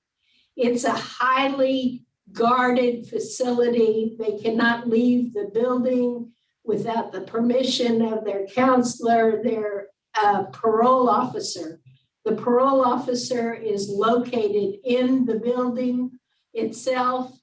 It is more than highly structured. It's that you can't go in and out. And if you leave, say for an appointment and you don't come back, you can be readmitted to the prison. This is not that kind of structure. So Ms. Walker, not to interrupt you, but I want to ask you a specific question based on what you just said. So there's no order, no probation order within a court system for any of your residents that sort of remands them to the custody of the of this address or this location? No. Okay. No. That's what I'm trying to understand. Okay, so there's no court order that does that. Okay. Right. Absolutely not. Okay, I think that answers my question. All right, other board members have questions? Got a few, Ms. Chairman Otto. Go ahead, Mr. So, Ms. Jensen, to your knowledge, have there been police calls to this residence? No, there have not been any police calls. In fact, the police are very supportive of the Journey to New Life program. The city is also very supportive of our overall program too. The city provides funding for Journey to New Life to provide rental assistance to people living off-site in other areas. That has nothing to do with really the Peace House or the Journey House. All right. And this question is addressed to Ms. Walker. Ms. Walker, as I understand it, from what testimony has been given, the ladies are free to leave at any time. And if they do leave, there, as Ms. Otto said, there's no court directive that's going to come after them. Is that correct? I just want to understand their freedom at this facility. That's correct. That is absolutely. They would only be required to tell their parole officer, I've decided not to live there anymore, and give them the alternative. So again, that I can understand this, the parole officer has to be informed if they leave your facility for whatever reasons. By the woman. By the woman. If their home plan changes. If their home plan changes, that would be the same as if they lived anywhere. If they move, they just need to be located. I mean, they might go to a family home or whatever. Yeah, I understand that completely. I just wanted to hear it from you. Thank you very much for that testimony. Any other questions from board members? Okay. All right, Mr. Bish, anything else that you'd like us to hear? Well, I guess just a couple things really briefly. I just want to say that I appreciated Mimi speaking on behalf of the neighborhood, because that is how we are as a neighborhood. We're very open, and maybe there was some miscommunication, and maybe the information we received was inaccurate. I appreciate Tim too for providing all that information as well. The 2 points that kind of stuck out to me, though, as far as the definition of a halfway house, and I know splitting hairs, and I don't want to, belabor the point, and I'm sorry. No, go ahead. But one of the things in the city ordinance, it says, it's on basis after a referral from a public agency or institutional facility. So I think where we're getting hung up on is the fact that, these women have some sort of probation or parole officer. They have to have some sort of housing plan, and Journey to Life is getting a referral, from one of these agencies, be it, Department of Corrections or any of their affiliate organizations. And I think that's probably where we're getting hung up on. So I think it's just a matter of the board, Madam Chair, for you guys to just make a final decision on it. Okay, thank you. As one board member, I want to say thank you, Mr. Bish, Ms. Kraus, and Ms. Jensen, and she's gone, Ms. Hartman, I forget. We appreciate your input. I do think this is a sort of a technical issue based on some facts, and I can understand how there's some confusion, but it appears these women are free to leave. In other words, they could change their residence, and if the court doesn't order them there under that definition, I think that is an issue for me. I'm one board member, but all right. Hearing that, ladies and gentlemen on the board, do I have a motion or any further questions? Madam Chair, I would offer a motion. If there's Go no ahead, questions. Mr. Stiller. In case number 107, I would move that the board deny the appeal of determination.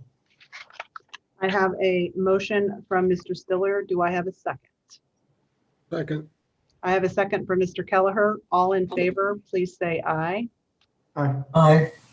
Any opposed? Chair votes with the motion. The appeal is denied. Thank you, Mr. Bish, and we hope that this works out for the neighborhood. Okay. Thank you all very much. All right. Is everyone okay? Anyone need a brief rest break before we take the next case? Okay. Madam Chair? Yes, Mr. Stiller?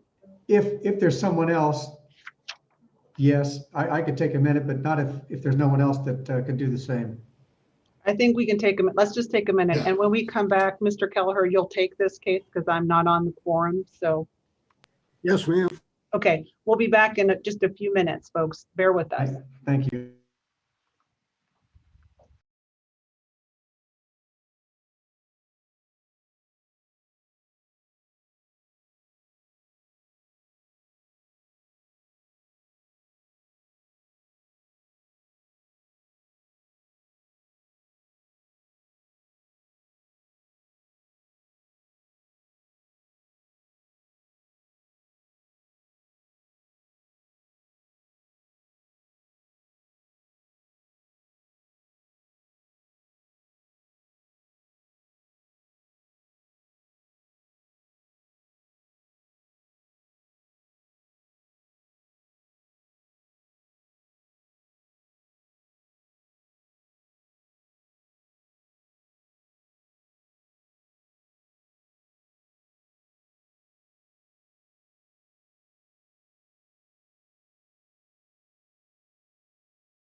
So Mike, while we're waiting for everybody to be back, I'll turn off my sound and I'll just sort of try to pay attention and I'll pop back on when you guys are done with this case, okay? Sounds good. Okay.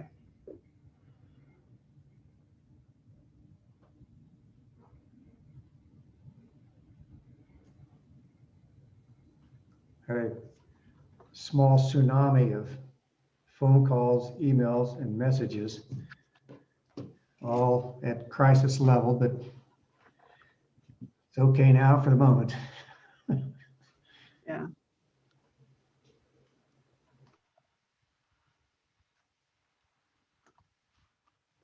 All right, I'm gonna step off, guys. I'll pay attention when you're done. Is everybody back? Yes, what page are we on here? Anybody? Randy's the king of pages. 328. What page? 328.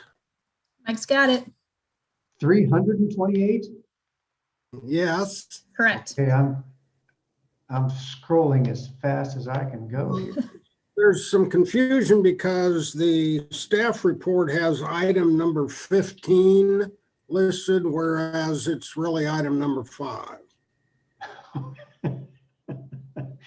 Okay, My apologies. we can manage. Everybody got it? Thank you. Okay. I'll call case number 00098, item number 5. The property address is 120 Northeast Evansdale Road. Is the applicant present?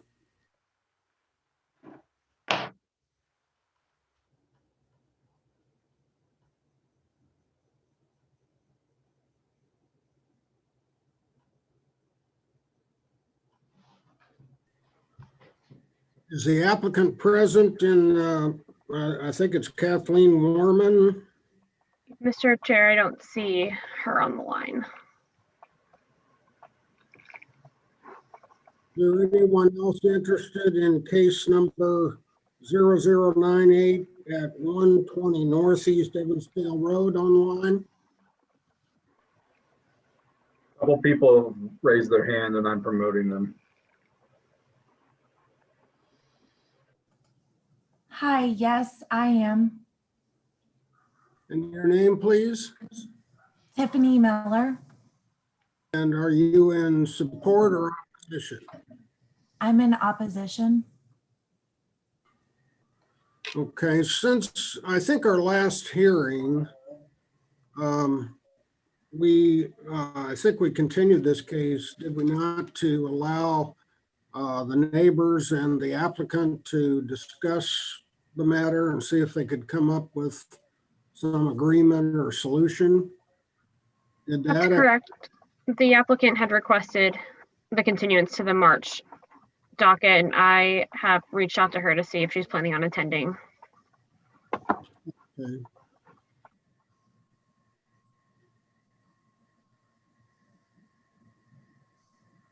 Do you have any, I'm sorry, your name again was Tiffany Miller?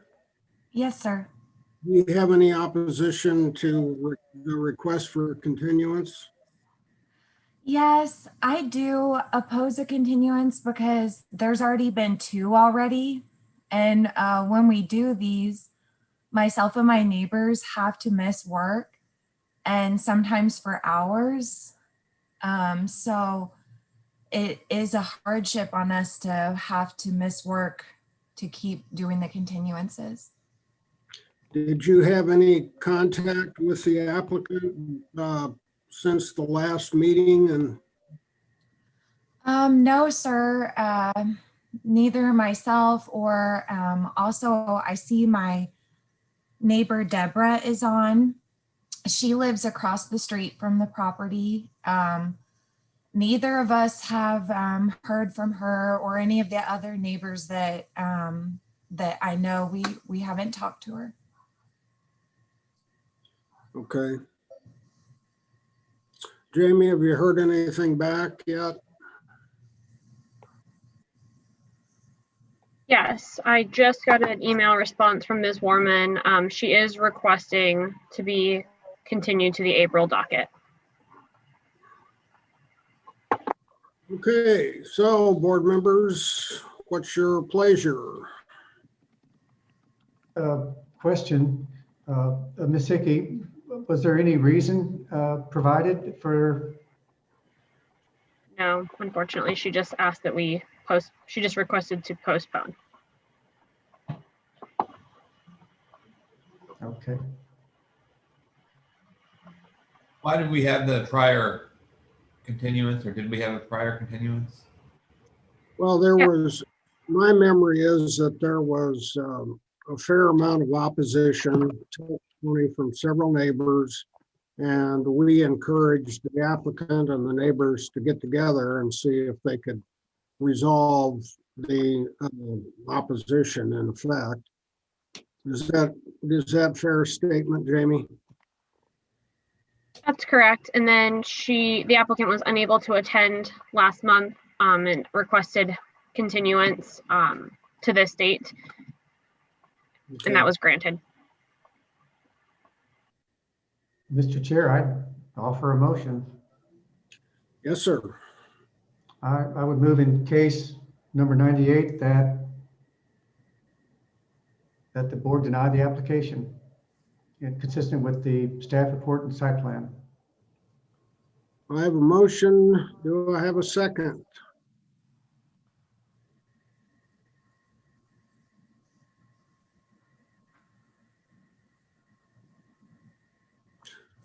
I say that motion fails for lack of second. Wait, Kelleher, I probably got muted out, but I do want to second that motion from Stiller. Okay. Hear I me? have a motion and a second to deny the application. All in favor signify by saying aye. Aye. Aye. Aye. Opposed?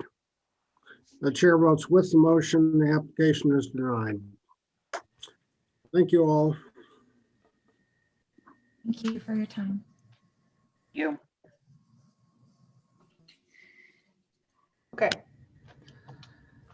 All right. I will take the next one. Hey, Randy.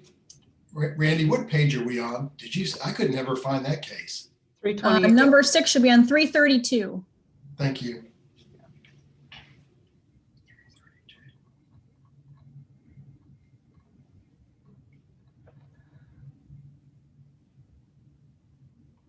All right, let's move to the Thank next you. item, which is docket item 6, case number 106. The address is 4834 Liberty Street. Is the applicant online? And if so, please raise your hand to be promoted.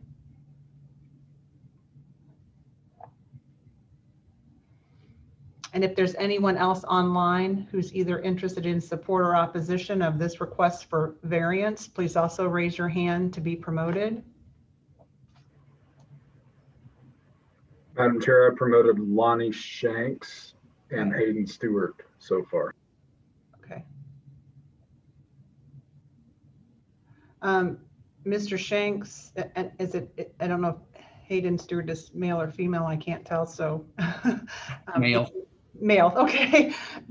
I don't mean to laugh, it's just I don't know how to refer to some names, so I apologize. Mr. Shanks, do you have a video so I can swear you in? Yes. Okay. I see you, thank you. Can you state your name, please? Lonnie Shanks. And would you raise your right hand? Do you solemnly swear or affirm to tell the truth, the whole truth, and nothing but the truth? Yes, ma'am. Okay. Mr. Stewart, are you here in support or opposition? I am in support. This is my property that my wife and I own, and we're eager for the improvement Mr. Shanks is going to speak about. Okay, thank you, Mr. Hayden. Okay. Oh, it's Stewart Hayden. It's It's backwards. fine. It doesn't matter. Oh, I apologize. No wonder I was. It's all the time. That's what I was like. I should have realized that was a transposition of your name in the staff report. My apologies. Okay. Mr. Shanks, have you reviewed the staff report that is connected with your client's application for variance? Yes, ma'am, I have. Okay, on page 2 of that report, there are 9 administrative exhibits that are connected with this case. Do you have any objection to those being admitted for the board to consider this afternoon? No, ma'am. Okay, exhibits 1 through 9 will be admitted. Mr. Shanks, turn on your video, please. Thanks. And Ms. Hickey, can you please make a presentation and then we'll have questions for Mr. Hanks. Certainly.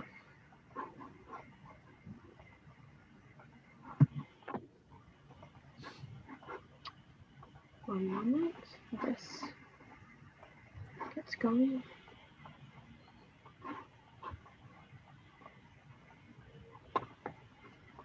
Hold on, sorry.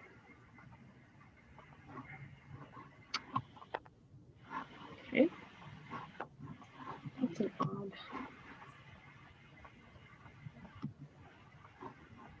I apologize. Slight technical issue here. Hold on. Not sure why this is doing what it's doing. Okay, well, I apologize. Looks like we'll do it low tech and try to do it from here. I'm not sure why it's not wanting to go to presentation mode. All right, so what we have before you is a request for a variance of 13 feet and 2 inches on this street side yard in order to build an addition for a covered porch. The property is located kind of just in our like mid-western portion of the city. Specifically, it's right at the corner of 49th and Liberty Street. What the applicant is proposing, again, it's to the street side yard.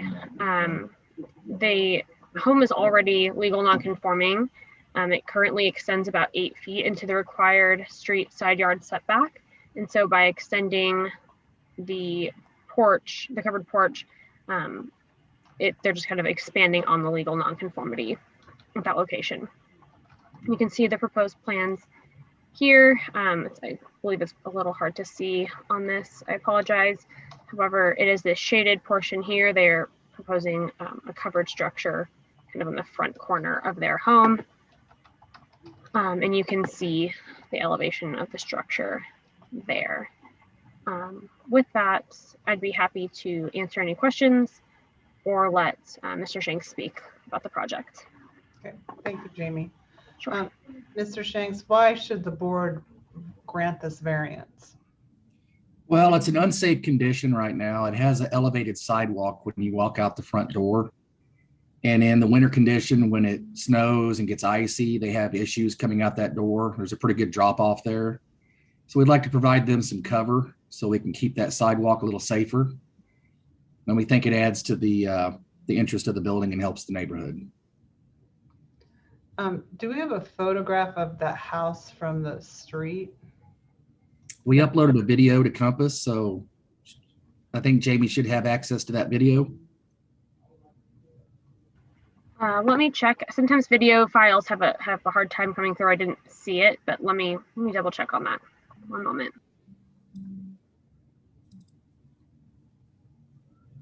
I also have the video if I can share my screen. Has it been marked as an exhibit? I don't believe so. Sarah, what number would this be? This would be 10. All right. This is a video of the current house, Mr. Shanks? Yes. Okay, I'm going to admit the video as exhibit 10. We'll need a copy of it. So you can go ahead and share your screen, and then you'll need to get a copy of this to Ms. Hickey after you sign off this hearing. Please email it. It didn't come through as a Compass attachment. I think there's limitations on what files can be received by Compass. So if he emails it to you, you'll be able to get it, correct? Okay. Correct.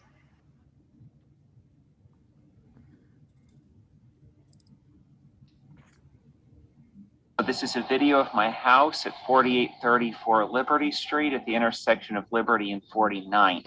We're not able to see it. It's too Actually, small. this is 49th, not Liberty Street. There's a ample amount of setback on the Liberty Street side.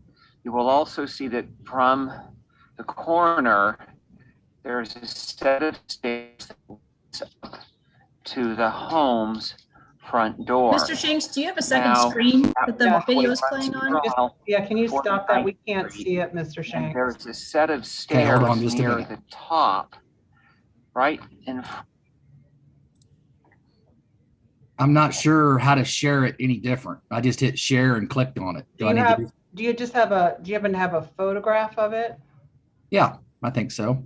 Can you make that bigger? That could be, let's try to admit that as Exhibit 11. Again, it's not popping up. All I see is your, Are those the same pictures that are in the staff report? I'm trying to get to my staff report is freezing because there's so many pages. I'm trying to see if what we've got here, maybe we do, Mr. Stiller. They look to be the same. You know what, then let's not admit those. Let's not admit those. I now see the photographs. They're starting to come through. All right, never mind. Mr. Shanks, you can stop sharing your screen. Okay. Sorry, my screen just came back up. Thank you, Mr. Stiller. All right, so based on the photographs that we see, there's a photograph that has a Ram gray pickup. And can you tell me where your client's home is in that photograph? So Miss Otto, so sorry, this is Hayden. Yeah, so the reason for including that photo, that's actually down the street about a block east of my home. My home is a little too close to the street. I understand that. But my point in sending that photo is that it's actually further set back than many other homes happen to be. The neighborhood's a bit old here, and many of the homes on 49th are quite close to 49th Street. And mine is certainly not by far the closest. The video is the only picture of my house. And Okay. I'm sorry, are you able to look at that? We're not. I'm sorry. Why? Okay. All right. Board and I'm not sure, Hayden, we swore you in, so we better do that because you've just Okay. given testimony. Sure. Can you turn on your video?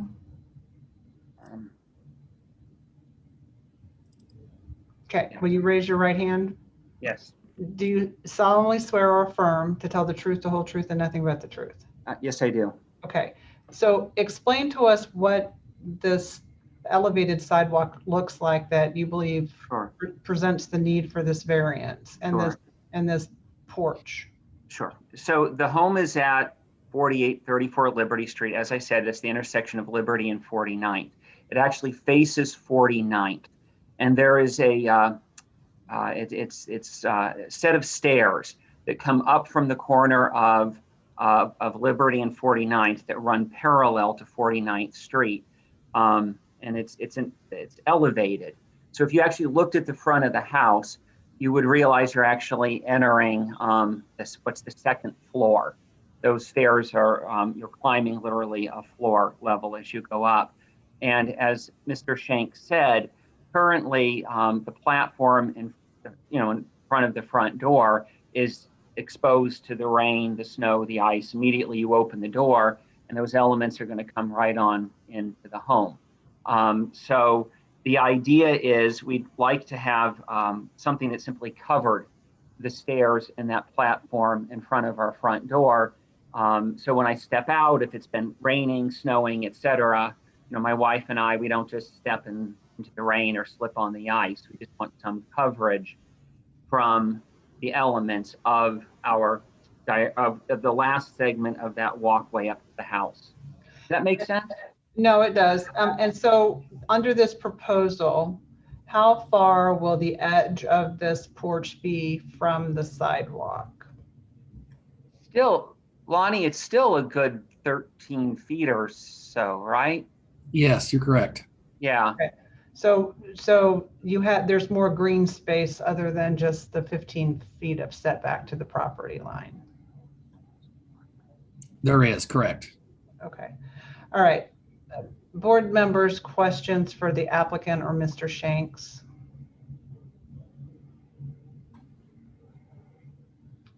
Hearing no questions, I would entertain a motion. Madam Chair, I have a motion in case number 106. I recommend the applicant be granted the request in accordance with site plan and staff report. I have a motion from Mr. Ebbets. Do I have a second? Second. I have a second from Mr. Gornick.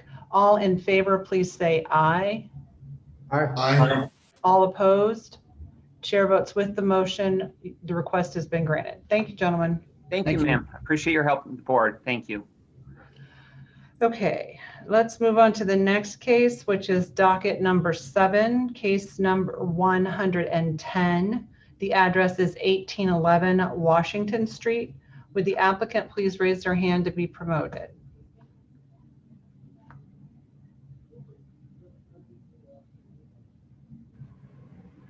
I've promoted Francisco Luna. Okay.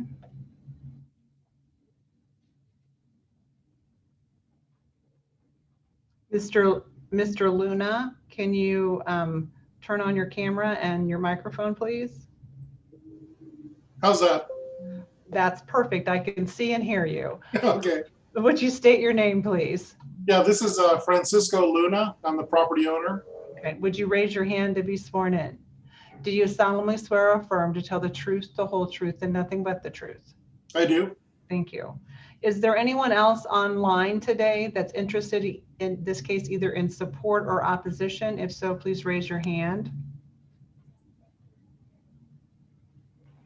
No one is raising their hand. Thank you, Joe. Mr. Luna, have you reviewed the staff report that's connected with your application today? I have. Okay, on page, sorry, go down on my other screen, I apologize. On page 3 of the, or not, I'm sorry, 2 and 3 of the report, there are a listing of 9 administrative exhibits. Do you have any objection to my admitting those for the board to review this afternoon and making a decision on your case? No problem. Okay, exhibits 1 through 9 will be admitted. Jamie, do you want to make a presentation and then we'll have questions for Mr. Luna? Gladly. One moment. Okay.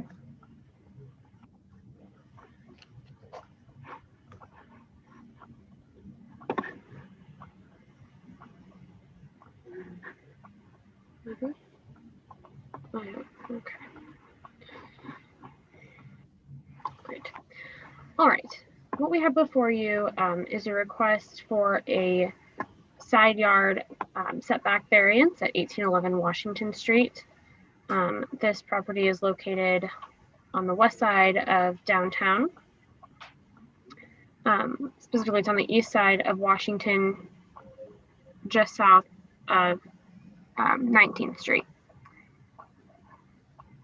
The request is for the north side yard of the property. The required side yard setback is 10% of the lot width, which would require 4 feet of setback.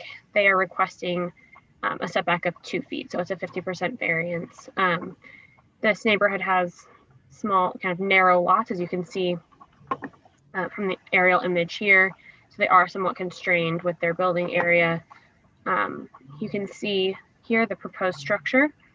It would be there is an existing deck structure. They're planning to remove and replace that second floor deck and enlarge the first floor deck as shown here. I understand this is a little hard to read. This is the first floor deck as proposed, showing the 2-foot setback from the property line there. And then this is the east elevation of the home, so from the rear. That concludes this presentation. I'd be happy to answer any questions on this property or let Mr. Luna speak about his project. Okay, thank you, Jamie. Mr. Luna, why do you believe the board should grant this? And have you spoken with your neighbor that would be sharing this side yard if there is one? I'm trying to understand that. Yeah, there's, so on the north side of the house, basically our house is pretty much right on the property line. And on the south side, there, I'm actually about on the south side of the driveway. I'm about 11 inches south of that is the property line. So my neighbor next door. He's actually happy I'm doing this because in this build out, we'll also take out the wall that's between our properties, which is deteriorating. It's original to the house. The house is about 135 years old. So, you know, he literally, you know, has to pick up his backyard of rocks from my wall, toss them over to my side, and then he mows his backyard. So yeah, he's happy that we're going to be replacing that wall. So as part of this whole build out, to build the deck, there's multiple reasons why to do it. One, I want to get the living space off of the ground. Part of the reason is we have some Airbnb party houses on my block. And in fact, just at the end of last summer, we had about 8 people partying in my backyard in my lawn chairs, you know, that kind of thing. So if we can get the deck built, it'll get all of our lawn furniture up and off the ground. So we don't have that. I'd like to put a fence around it to basically keep them out. And then lastly, I'd like to have somewhere where I can park my cars underneath. So that, you know, again, it's kind of like to protect my cars, protect my property, and, you know, also protect everything I've got going on here. So, you know, my neighbors are all good with it. In fact, everyone that I've talked to that I guess got letters, they're all good with it. So nobody said anything. So you said you were going to try to park cars underneath of it? Yeah, it'll stand right about 9 feet tall off the ground, Okay. because it'll be at the same level as the basement ceiling. Okay, and just city staff, is that an appropriate off-street parking application? I believe it's off, is it off the drive or the alleyway? I need to pull back up the It's off image. the I apologize. driveway. Yeah. Okay. So if it's off the driveway, then yes, that would be sufficient.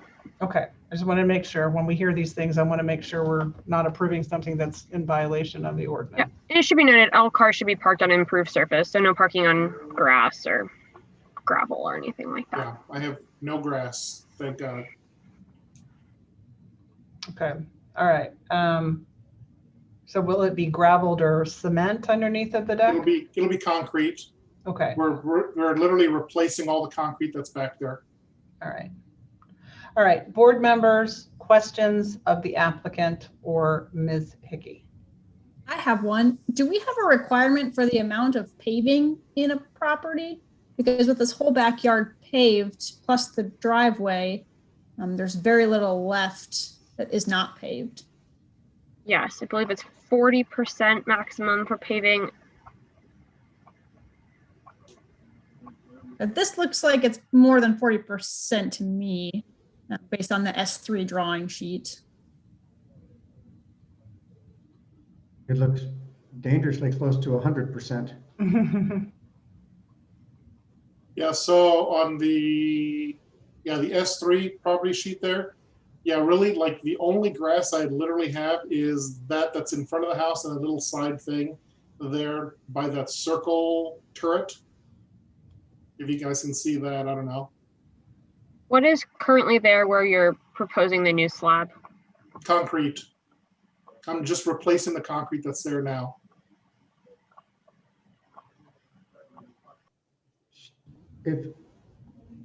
Should we include? I mean, I think you're right, Mr. Stiller. I think I know where you're headed. I think we'd have to consider that. I guess, Jamie, if the board is interested in granting that variance, have we advertised for that? Well, we did advertise for any other necessary variances, did we not? But I don't know, Ms. Baxter might have to weigh on, is that sufficient on something like this? This is.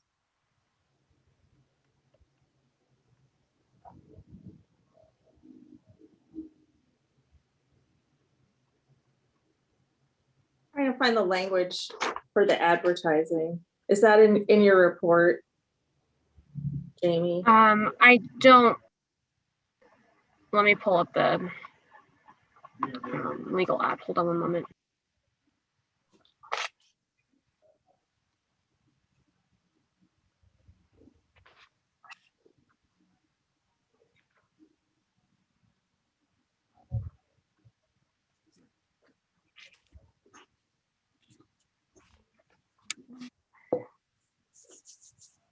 The language states a request to approve side and rear yard setbacks and any other necessary variances on about 0.11 acres zoned R6 residential generally located at 1811 Washington Street.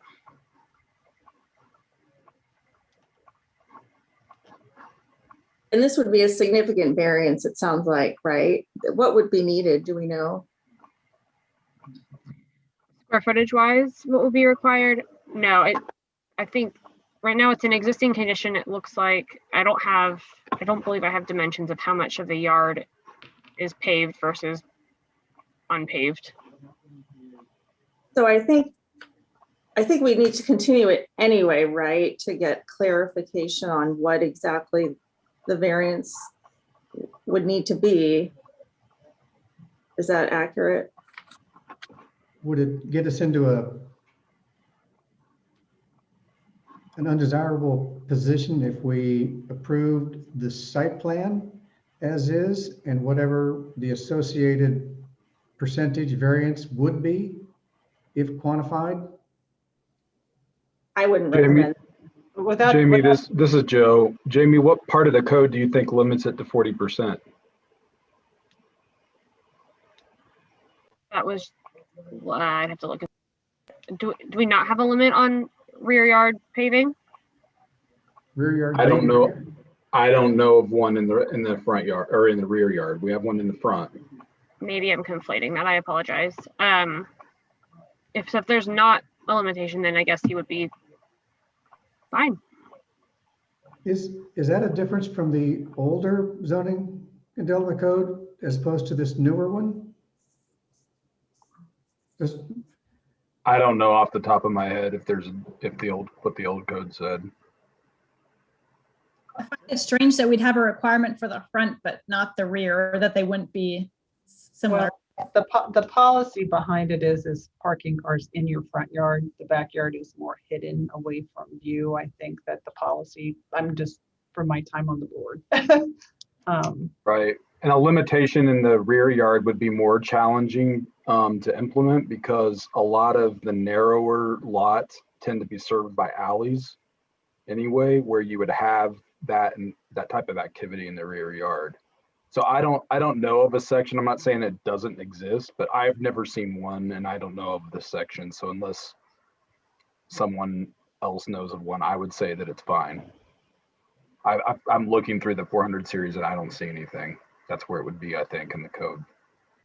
Is there any concern that we have basically a concrete surface underneath of a raised deck and such that it's two patios? That doesn't change the variance setbacks in any way, correct? No, I think the only thing is that there is a required setback for the paved surface. Okay. I believe it's 18 inches from the side yard property line. I don't know I'm not familiar with this case, so I'm not sure if it meets that or not. Their planned deck and work is within 2 feet. It's a 2-foot setback that they're proposing. So that would be more than 18 inches further from the property line. So Ms. Baxter, is there anything that you think we're missing about the concrete issue? I'm looking through the same part of the code. Joe, do you know where the reference is to the limitation in the front yard on the pavement? I'd have to find it. I don't know off the top of my head. Yeah, I mean, we might need to do, I can't even find that right on the spot, so. It is, Sarah, it is. Continue it. Sorry, it is in table 420-3. Oh. Which is in section 420-12. I hate to continue this. Very bottom of that table. Yeah, I'd hate to continue this if it's not required. Right. I think if we had a limitation, Madam Chair, it would be in this table because this is where we limit the percentage of pavement in other yards. We do have a limitation in street side yards and in the front yard, but there's nothing mentioned about non-street side yards or rear yards. Yeah, I agree. I mean, yeah, Joe's exactly right. It talks about maximum percent of 40% in the front yard, 20% in the street side yard. Doesn't reference rear yard. Right. Well, and again, we have concrete patios in the back of homes. So, I mean, I think you guys have answered our question. So, all right. All right, I think then board members, we're ready to proceed unless you have other questions for the applicant. Seeing no questions, Madam Chair, I'd offer a motion. Go ahead, Mr. Stiller. I would move that the board grant the application in case number 110 in accordance with staff report and site plan. I have a motion from Mr. Stiller. Do I have a second? Second. I have a second from Mr. Kelleher. All in favor, please say aye. Aye. Aye. Any opposed? Chair votes with the motion. The request has been granted. Thank you, Mr. Luna. Great, thank you. All right. Moving on then to the next matter, which is docket number 8, case number 2, with an address of 5600 Main Street. Would the applicant please raise their hand to be promoted?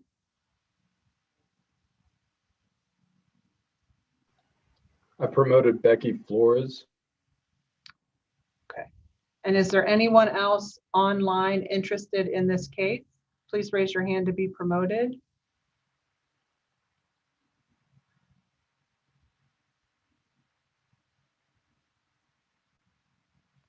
I see several other people raising their hands too, right? Okay.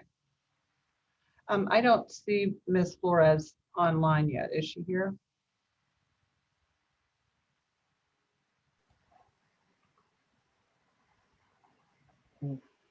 If you're here interested in this case, please turn on your cameras and your microphones, and then I'll have you identify yourselves, and I will swear you in, and we'll find out why you're here. All right, Ms. Flores, I see you. We're going to start with you since you're the applicant. Would you state your name, please? Yes, my name is Becky Flores. Okay, would you raise your right hand? Do you solemnly swear or affirm to tell the truth, the whole truth, and nothing but the truth? I do. Thank you. Mr. Gertner, how are you? Fine. How are you, Madam Chairman? I'm fine. It's been a while. No, Can you state your name, please? Douglas Gertner. Would you raise your hand to be sworn? Do you solemnly swear or affirm to tell the truth, the whole truth, and nothing but the truth? I do. Thank you. Is it Ms. Mail? She's still muted. Allison Baker? She's still muted. I'm sorry. Someone just spoke, but I could not hear them.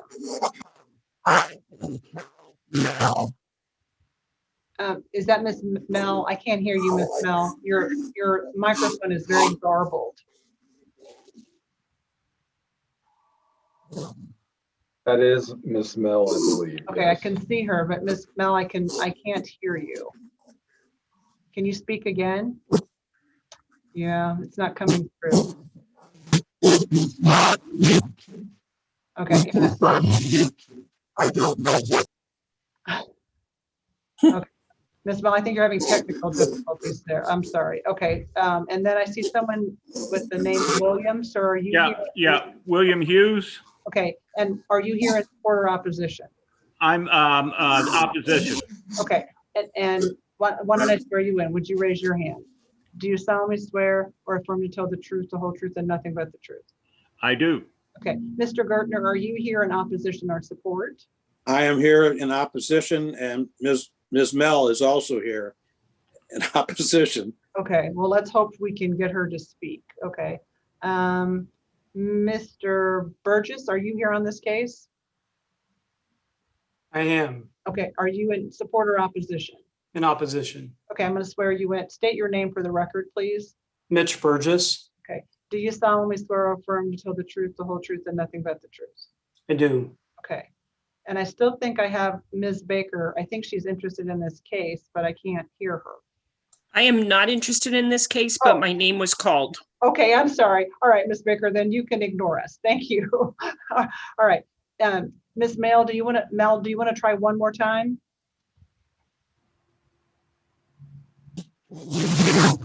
No, I still can't hear you. There's really bad interference. Yeah. Madam Chair, I will share the call-in number with Miss Mel on a chat. Why don't you do that? Because we could at least maybe try to hear her by telephone then if she has some statement to offer. Okay, Ms. Mel, he's going to send you an email. Okay, all right. I think I have making sure I have seen all the squares that have lit up with people in them.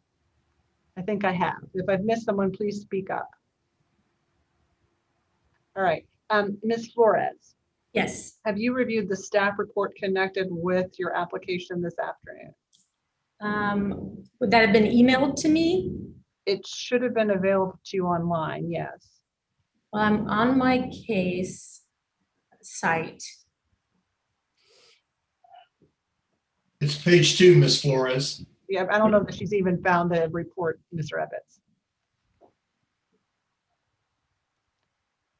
I'm sorry? It's called at the top, it says Board of Zoning Adjustment Staff Report in bold letters. Would it be under where my plan number is? I'm not sure what you're looking at, so I'm having a hard time telling you if that's where it is. Plan details? No. It's the report. Amy, I'm sorry, go ahead, Joe. Sorry, it sounds like she's looking at Compass. It would be under attachments. Attachments, right, it'd be under attachments. All right. And then within the attachments, I need to see what? The staff report. Attachments site report.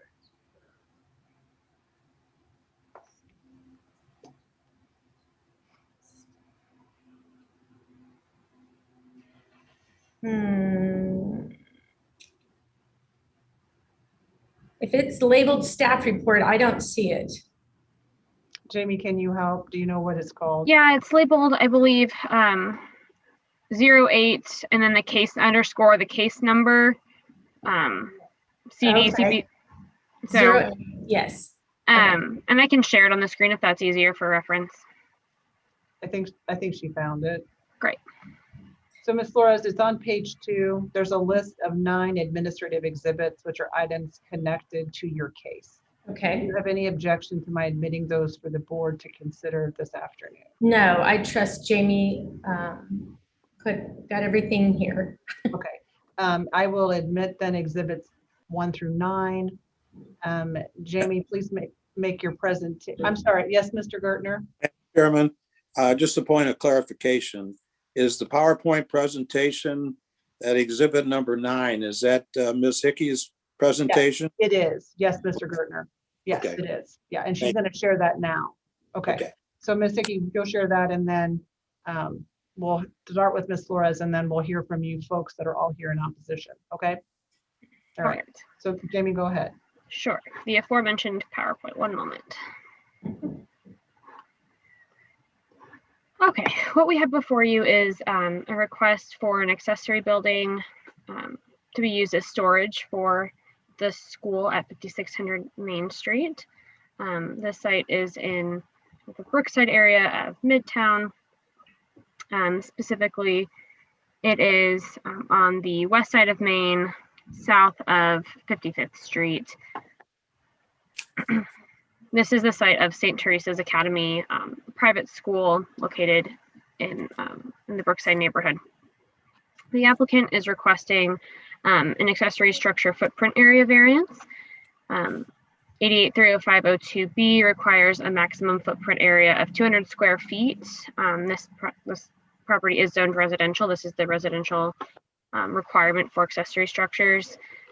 What the applicant is proposing is a shipping container, storage container that is 320 square feet. So it's 120 square feet larger than what is allowed by code.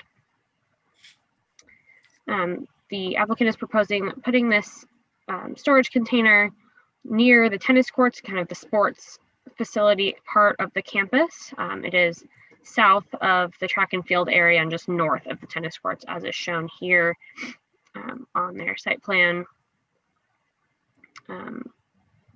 This is information that they've provided on anchoring of the storage container. Excuse me. I would be happy to answer any questions, or I can let Ms. Flores share about their request and take any questions. Am I allowed to ask you a question at this point? Mr. Gardner, I'll let you ask her in a second. Can we let the applicant go first, and then I'll let you ask. I'll let you ask. No, a technical question. Okay, no, go ahead. If you have a technical question, I'll entertain. Oh, yeah. The technical question is it's almost like the matter that we just came after. The variance request was for a storage unit.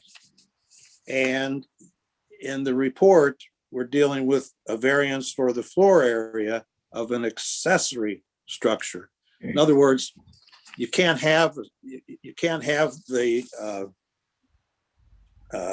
variance for the size, if the area, without getting a variance for the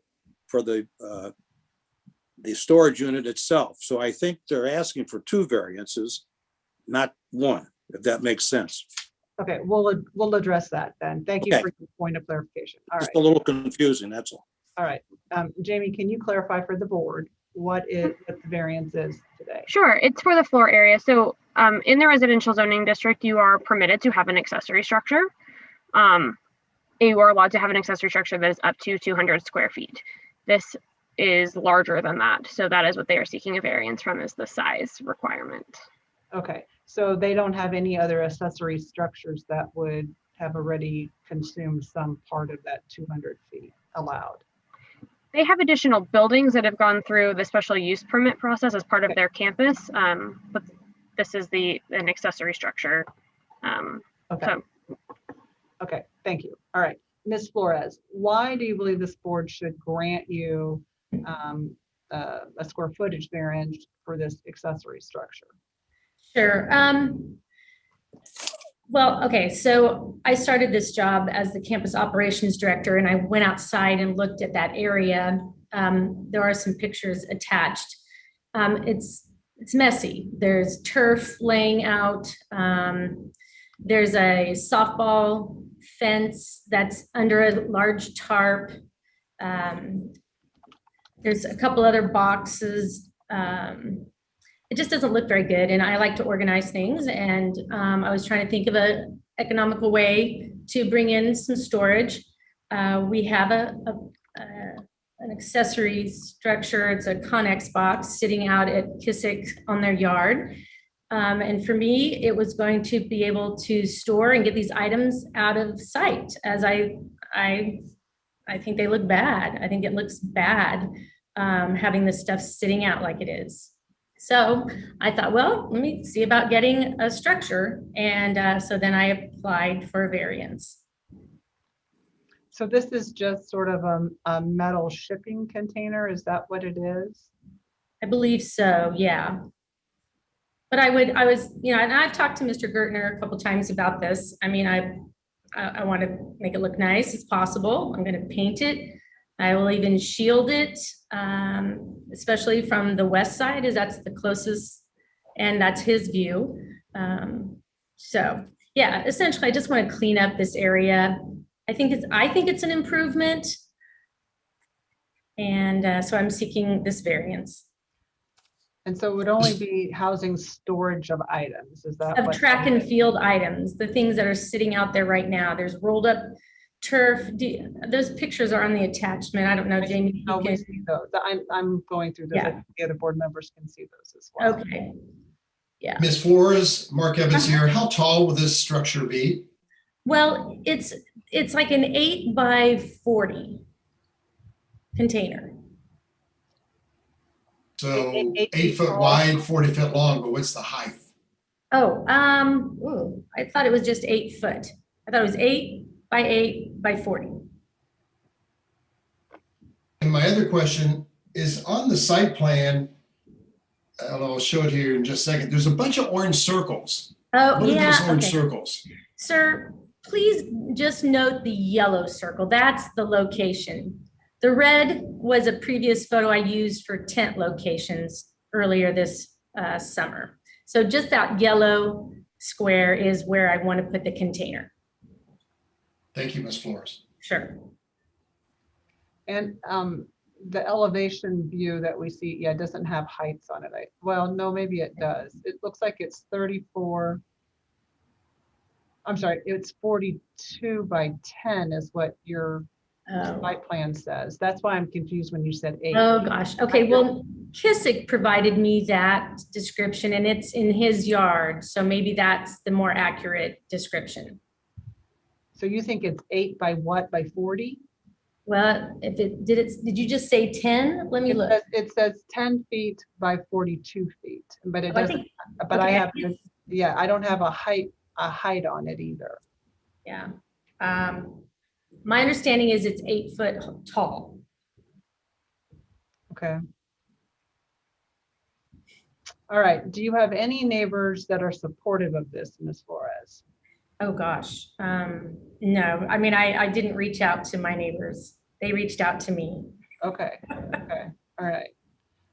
Then I think board members, other questions for Ms. Flores? Well, I will say, Tim Burgess Mitch Burgess reached out to me and asked me about it, and I described it, and I mean, I thought he was okay with it. I mean, I think it's only to improve the appearance over there. I mean, I trust the board will do what they think is right on this as well, but I know Doug is a frequent person who is not a fan of St. Teresa's developments. So no, I did not reach out to anyone. I do not know. Okay. All right. Well, then I'd like to hear from the folks that are here. I think they're all in opposition. And Yeah. I don't know who wants to go first. Mr. Gertner, Mr. Burgess, who wants to go first? How much time do I have? I just don't, I want to cut myself short. if I Well, can. here's the thing. I mean, we'd like to have, I'd like to have this done in about 15 minutes because I've got Okay. that's I things can- I've got to do. I could do that. Let me say that I am a fan of St. Teresa's. So let me start that out at the beginning. It's not that I'm not a fan. I just think that we have a different view of what the neighborhood should look like. With that being said, when we learned about this, it was shown as a variance for a storage unit. The storage unit, I have some photographs. I don't know if you can see this or not. I'm going to mark that. We're going to have to mark that as an exhibit, Mr. Gertner. So Yeah, let's this mark- is let's mark- exhibit 1. Okay, well, we're going to actually make it exhibit 10, just so that 10. we're yeah, so you'll have to provide us a copy of that. I'll admit that. And this is a copy of a unit, you're saying? This is the type, this is a fair and accurate representation of the type of unit. Can you hold it up a little higher? So Yeah, so we can see it? Higher, Okay. no, back up, down, there, right? Oops, up, stop. Right there. okay, Okay, exhibit 10 will be admitted. all right. And exhibit 11 is the area, fair and accurate, it depicts a fair and accurate representation of the location. Okay, stop right there. Exhibit 11 will be admitted. All right. And And how then old is that picture, Doug? that picture was taken when you began your remodeling back in 2011 or 12. That is not, we do not have those containers on our No, property. no, I'm not saying. Okay, okay, These are and just- here's the thing, Ms. Flores, let him finish and then you can cross-examine him. I need him to finish. That's just, our court reporter has too much on her hands to take down two people talking at the same time. No. I'm not suggesting that that's what it looks like now. That's what the containers look like in relationship to the area that they want to put them in. The last picture, you see that? That'll be exhibit 12. Right. Exhibit 12 will be admitted. And the gray house across is my house, which is about less than 200 feet from where St. Teresa's would like to put this proposed freight container. All right, with that background, when we learned about this, I wrote Jamie a note with regard to our position, and let me get that. Hold on. And the fact was that we were against the container. And I don't know if that's in the file, but I can provide you a copy of that and have that marked as an exhibit, 14? And what is that again, Mr. Gertner? It's my letter with the photographs to Ms. Hickey Oh, yeah, so that's, when we learned of the proposed. I think if they're the same photographs you just showed us, I don't need another copy of those. No, it's the letter. It's Okay, just- yeah, that's okay. You're here to testify as to what you said. Okay, fine. At this point, I would like to at least ask you all under your rules to take administrative notice or judicial notice of the Kansas City Code 88-370-07, which deals with temporary portable storage containers, rail cars, semi-trailers, and similar structures which are not permitted for temporary or permanent storage in a residential area.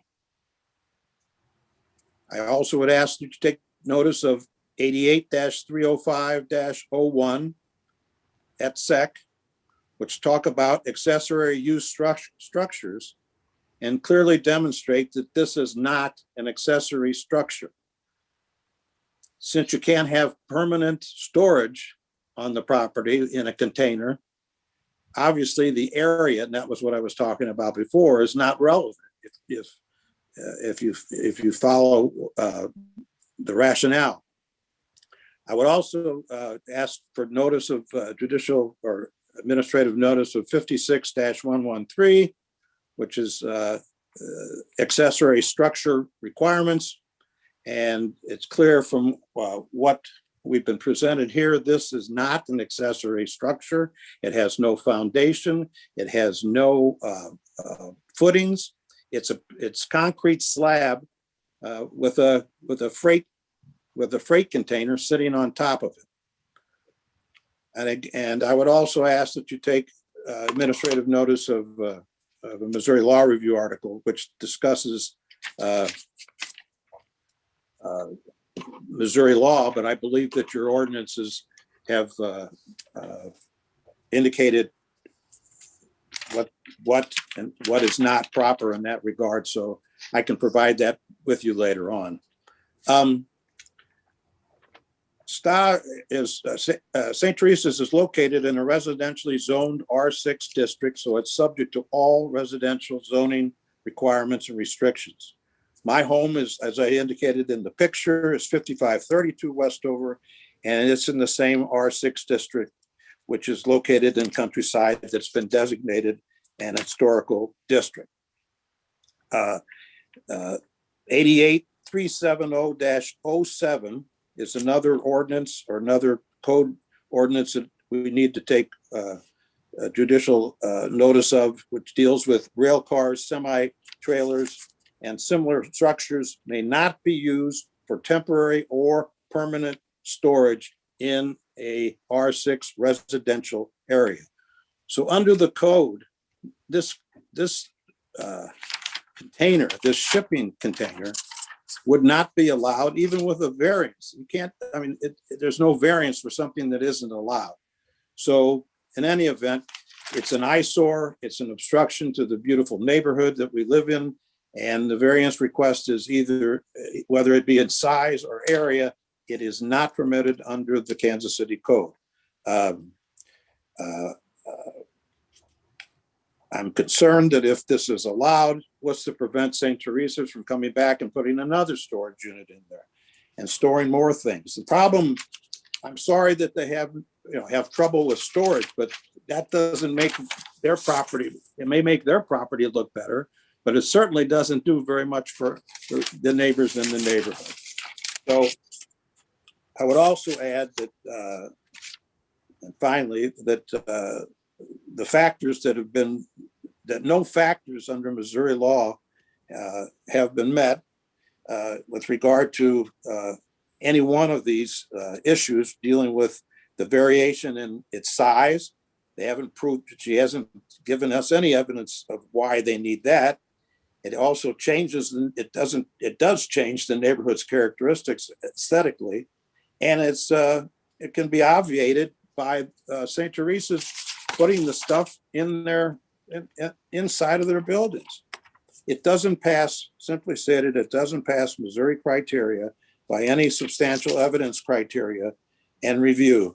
And I would take note of 88-565-7-A, 88-565-7-B, 565-7-C, which speaks to the criteria, none of which there's absolutely no evidence that criteria has been met.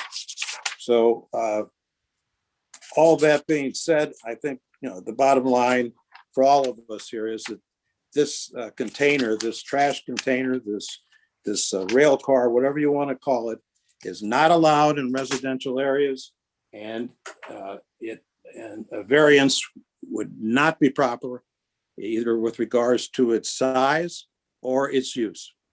So I think that kind of sums up my position, and I think the position of others, but I'd let them speak as well. All right. Thank you, Mr. Gertner. Any questions from the board for Mr. Gertner before we move on? All right. Mr. I'm sorry, Mr. Kelleher, was that you? This is Kelleher. Go ahead. Come in. I am really unwilling to vote on this matter entirely until St. Teresa's and the neighbors have had an opportunity to meet and discuss a resolution of this matter. I'm not wild about the storage container, but if it can be screened or otherwise handled in a manner acceptable to the neighbors, I might be more willing to vote for it. So on that basis, I would move to continue this matter to the next hearing. I have a question. Go ahead. Yes, Tom, go ahead. They make steel buildings, barns, even houses, and actually make houses out of these containers. I wondered if it could be stuccoed or the facade could be that brick front. Would that help make it look aesthetically for the neighborhood, make everybody happy? Well, okay, and I have a motion pending, so I need to deal with that. I would offer a second with a qualification, if that's appropriate, as to maybe a decision from staff at some point as to, one, would this require a building permit? If it does, and it has a foundation underneath it, is it then a container or is it now a structure? At what point does it not become a container and simply a structure and therefore allowed? I think it seems there's a handful of questions here. So that being said, I would second Mr. Kelleher's motion.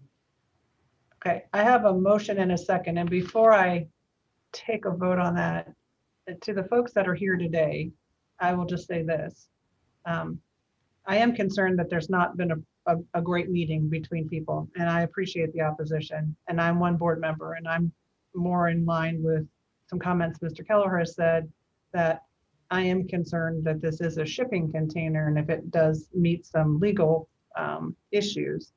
But I don't feel like the neighbors have even attempted, because Ms. Flores, you said you haven't spoken to really neighbors, and it clears to me, it seems your neighbors have stepped forward, but I don't know that we've had a full vetting of whether there's some way you can resolve this. So I think the board, I think the board's concerned. So Mr. Gertner, I'm going to let you have your hand raised. Yeah, I do. Ms. Flores and I met for over 2.5 hours to discuss this. And I suggested to her at that time that she come up with a plan that would, if she could, and we could take it back to the neighbors, to camouflage it, fence it, to do anything that they possibly could do to make this look decent. Nothing came back.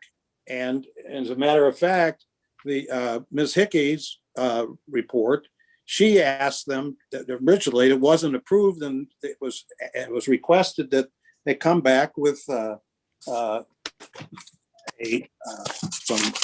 ideas, if you will. She's, as it says in the variance analysis, there has been some neighborhood opposition. There is potential to compromise through landscaping, screening, and other measures.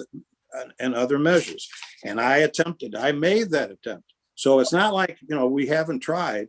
And we got nothing. And in today's recitation, we got nothing. So, Okay. you know, Okay, and so what I'm saying to Ms. Flores is this, and I'm gonna call for a vote on this because I have a motion in a second. But Ms. Flores, I think I know how this motion is gonna turn out, which is we're gonna continue this matter because I think your plan is unfinished, okay? If you want this board to grant what you're asking, you've not done enough homework so this board could make a decision. That's what the board's trying to tell you. So we're gonna send you back to the drawing board, I think, all right? So I have a motion and a second. All in favor, say aye to this continuance motion. Wait, hold on. He didn't say how long, 1 month or 2 months? Well, I Did think. Mike say? No, The next meeting. next meeting. Next meeting. So that would be in April. So I have a motion to Second to continue that. this to our April 13th meeting and a second for Mr. Siller. All in favor, please say aye. Aye. Any opposed? Chair votes with the motion. So Ms. Flores, this matter is continued. You have 1 month to come back with a more detailed plan. And I certainly, as one board member, would hope that you have talked with all of the folks that are here today and others that live in the neighborhood, hopefully. And you can reach a compromise because I think you haven't given us a plan with anything that we can vote on today. Okay? All right. Thank you, folks. hey, thank you. All right.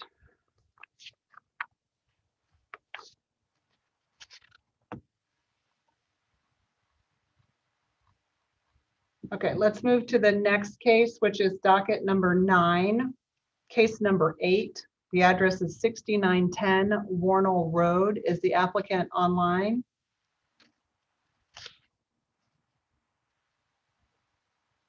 Is Mr. Wilkins or Mrs. Wilkins online, or Mr. Yo? Or Yeo? I've Sorry. seen no one by those names. I'm not either. I pulled that up so I could help you look, Joe, so I can see if we're missing anybody. I did hear from the representative today, this morning, and he had some questions about the meeting, and so he was aware of this occurrence, but I do not see him online. Has this been continued before? It has. That's what I thought. I think it was in the last of our last meeting, Chairman Otto, where people were very late in the day, as I recall. Yeah, I believe that's correct. but he was aware of the meeting today. Yeah, I spoke with the representative from the pool company this morning. I'd be in favor of, passing that by for. Yeah, I was gonna say, I'm gonna hold this for a few minutes and we'll come back to it at the end of the hearing, okay? And see if someone shows up. If not, then we'll decide at the end of the hearing. I don't want to keep us. Okay, so the next case we have is docket 12 because we've continued several cases in line. So let me get to that 1 second. Let's move to docket number 12, case number 104 with an address of 209 West 128th Street. Would the applicant please raise their hand to be promoted?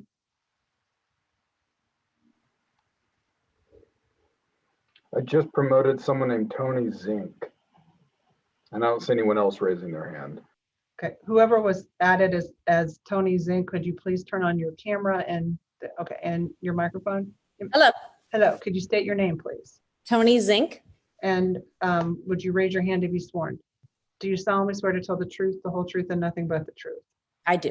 And what is your connection to this location? Because I don't see your name anywhere, Ms. Zink, on this application. I am the homeowner. You're the homeowner, okay, because in my report, that's missing. Okay, all right. My contractor was here and he had to leave to pick up his son at school. Okay, okay, all right. So there's, I think I asked this question, but is there anyone else online, either in support or opposition of this request for variance? Here we go, the other homeowner. Okay. I'm sorry, and your name is? Tony Zink. Oh, Tony, oh, you're Tony Zink, okay. We're both Tony. Oh, that's confusing. Is one with an I and one with a Y? I just have to ask, okay. Yeah. All right. All right, so there's no one else online, correct? Correct. Joe? All right, so, correct. And Tony with the Y, I don't think I swore you in. Would you raise your right hand to be sworn? Do you solemnly swear or affirm to tell the truth, the whole truth, and nothing but the truth? I do. Okay. All right.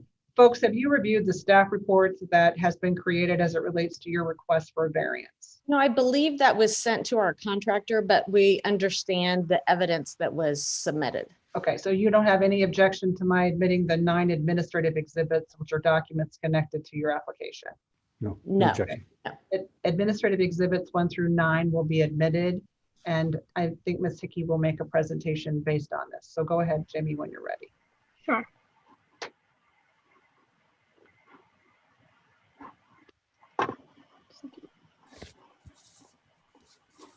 Okay.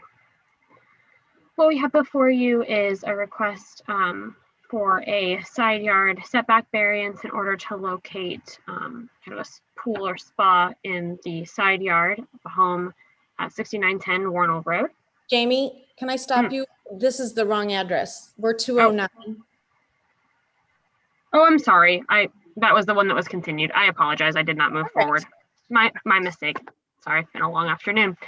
I apologize. We will move on to number 12, which is what one we are talking about at 209 West 128th Street. My apologies. This applicant is proposing a covered deck addition that encroaches into the required rear yard setback of 30 feet. This is located in kind of the southwest portion of the city. Right here, it is on kind of the edge of a cul-de-sac here that abuts a golf course. The applicant is required to have a rear yard setback of 30 feet. They are requesting a 16-foot, not square foot, 16-foot rear yard setback, so a variance of about 14 feet. You can see this on this that was proposed here, kind of an addition just at the rear of the home, which is abutting the golf course to the rear. The elevations of the covered deck addition as proposed. Oops, I apologize, my mouse got ahead of me. With that, I'll take any questions about this deck addition, not a pool, and otherwise we'll let the applicant speak on their behalf. Okay, so you said it's just a deck, not a pool. Is that what you're saying? I was just, yes, because it was not the other case. I apologize. That's why I'm kind of chuckling. Okay. Yes, All right. yes, just the deck. Thank you, Jamie. All right. Mr. and Mrs. Zink. I was going to say Tony's too. Hey, that's a new one. We hadn't heard that one yet. Tony squared. I mean, yeah, we've heard that one. Yeah, keep going. Why do you think the board should grant this variance? We believe it's going to greatly enhance the property and the view. It'll modernize the view from both the house to the golf course and the golf course to the home. It has not been updated in many, many years and is in need of definitely improving it and modernizing it. Okay. Have your neighbors, have you shared with your neighbors this design? Yes, both next door neighbors have signed a notary document approving it.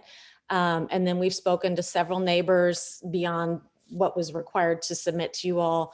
In addition to the actual country club has signed an agreement with it, a notary agreement saying they would approve of it. Okay. I don't. Is that Blue Hills Country Club, I'm guessing? Yes. Okay. All right. Does the board understand the request, have questions? Just one quick question. Yes, Mr. Stiller. Are there any houses on either side of you that have outdoor areas that face the park? Yes, both neighbors have like an upper deck and a lower patio, I believe, and both are kind of set back from our house. So our screened-in porch is not in there, will not be even in their view. Okay, thank you. Any other questions? Chairman Otto, I've got a motion if no one else has questions. I'm hearing no other questions. Go ahead, Mr. Evans. Thank you. So in case number 104, I recommend the board grant the request in accordance with site plan and staff report. I have a motion for Mr. Ebbets. Do I have a second? Second. I have a second for Mr. Kelleher. All in favor, please say aye. Aye. Aye. Any opposed? Chair votes with the motion. The request has been granted. Thank you very much. Thank you. Thank you very much. Chairman Otto, I need to recuse myself for the rest of the cases. Okay. I apologize, but needs to take me elsewhere. Thank you so much. Okay, all right. We'll see you guys next month. Thank All you. right, Ms. Mixdorf is here and she can step on up. All right, let's move on to the next case, which is docket number 13. Case number 6 with an address of 7245 Jefferson Street. Would the applicant please raise their hand to be promoted? Along with any other people that are online in support or opposition of this request for a variance. This is Allison Baker. I'm the homeowner, but I was already listed as a participant. But I am. You're here. Okay. Ms. Baker, can you turn your camera on then? Because I'll need to swear you in. I'm trying to figure that out. Okay. Is there anyone else that's raised their hand? Mr. Fernando Gomez is my contractor, and Yeah, he's here. Mr. Gomez, could you turn your camera and your microphone on?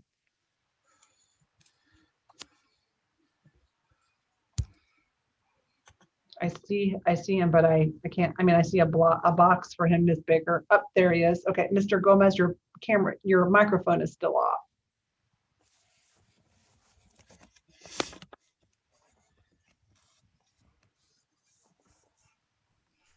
Okay. Here I am. All right. Would you both please raise your right hands to be sworn? Do you solemnly swear or affirm to tell the truth, the whole truth, and nothing but the truth? I swear. Thank you. All right. Have you all reviewed the staff report that's been created for your request today? I have. Okay. And on the second page of that, there are 9 administrative exhibits. Any objection to my admitting those for the board to consider this afternoon? No. Not by me. All right. Those exhibits will be admitted. Jamie, I think once again, this is your case. Would you please present the PowerPoint, and then we'll have questions for Mr. Gomez and Ms. Baker. Gladly, one moment. Oops. And she's going to share her screen so you can see this like you've probably been seeing other presentations. If it'll cooperate with me. Okay. All right, what we have before you is a request for the front yard setback for a garage addition on a home at 7245 Jefferson Street. This addition encroaches into the required 30-foot front yard setback. This property is located in kind of the southern midsection of the city. More specifically, it is at the northeast corner of Jefferson Street and West 73rd Street. It is a corner lot, so it kind of has, this is considered the front yard here facing 73rd, which is why it has the larger setback requirement. Again, the requirement is a setback at 25% of the lot depth for a maximum of 30 feet. The requirement here is 30 feet, and they're proposing about 16.5 feet, so a 13.5 foot variance. You can see, and I apologize, this is kind of small, the proposed addition here is this hatched area. The required setback is this dashed line here, so it does encroach into that front yard setback. They are planning this where the existing driveway is. There's an existing 1-car garage which will be removed to accommodate the space for this new addition. Here is a rendering of the proposed addition. And you can see how it kind of expands past the existing front plane of the home into the front yard. With that, I'd be happy to answer any questions on this or let the applicant and homeowner speak about the case. Thank you, Ms. Hickey. Mr. Gomez, Ms. Baker, what's the purpose of this addition? Well, the purpose is to increase the size of the house. This is a property that is about 11,000 square feet, and the house is only like 10% of it. The garage is basically unusable. It's very strange to see an underground garage in this area. So this garage construction has represented a lot of problems for them. It's also just for a single car, which doesn't fit today's needs. The other reason is that on top of the garage addition is they want to increase the footprint of their house, and their kitchen is very small in the main floor, and the second floor they want to have additional bathrooms. This house is about 100 years old, and it has only 1.5 bathrooms. So it's basically to improve their living standards, and also for the garage, you know, to have some useful space for parking their car, shelter their property, their car, and themselves. Basically, So this new addition will increase the garage, and on what street will, I'm sorry, I'm trying to get, my computer froze. I'm apologizing. Where is the garage as part of this? the area that we are proposing to come out of the allowed front setback is the garage, basically. One of the reasons why we're requesting this variance is because on 73rd Street, we can see a lot of constructions that go even further out than what we're proposing. So I don't know if it's possible to show some of the attached pictures that were in the staff report too, We have where those. we can, see, in a more clear way what is our proposal versus what is existing in this street. Ms. Baker, have you talked with your neighbors about what you're proposing here? Yes, I've shared it with many of my neighbors who are also friends. I've spoken to every neighbor who is directly connected to me. We do have an elementary school across the street where my daughter attends, and the principal is even aware of our plans. I have had nobody comment opposing. The neighbor to the rear of my property, there are only 2 properties on 73rd Street, my corner and the property behind. I've spoken to her twice. Her garage actually, the sight line is a little bit further to the south than what we're proposing, and she has no objection to it. And this is considered a front yard because it's a corner lot, but your address is actually on Jefferson Street, correct? That is correct. All 3 corner houses have doors that face 73rd Street on that corner, and none of us have 73rd Street addresses. We all have Jefferson Street addresses. Haven't figured out why. Well, that's what corner lots, that's what happens with corner lots. So, all right. All right, board members, do you understand this request? Have questions? Hearing no questions, I'd entertain a motion.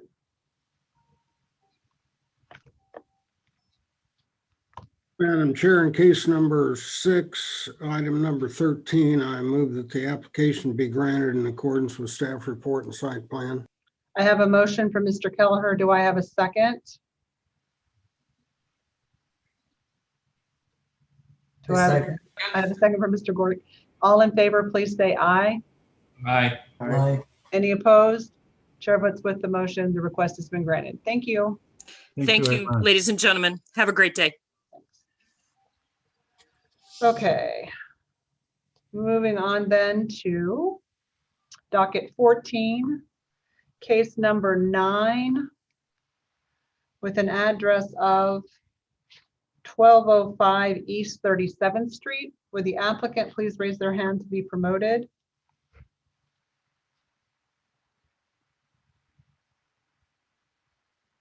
I promoted Richard R.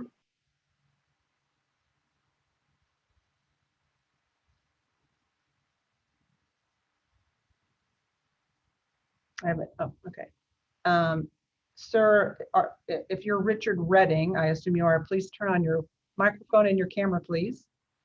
I'm here. Stand by for camera. Oh, there, here, 1 second.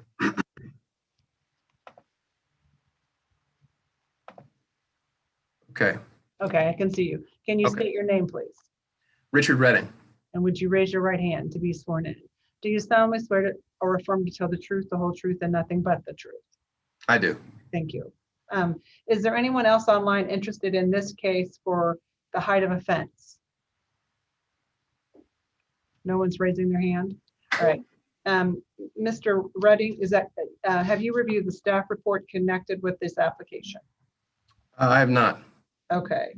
Have you been listening today about there being administrative exhibits attached to each case? I've been here the whole time. Okay, so have we. Thank you. Yeah, you're right.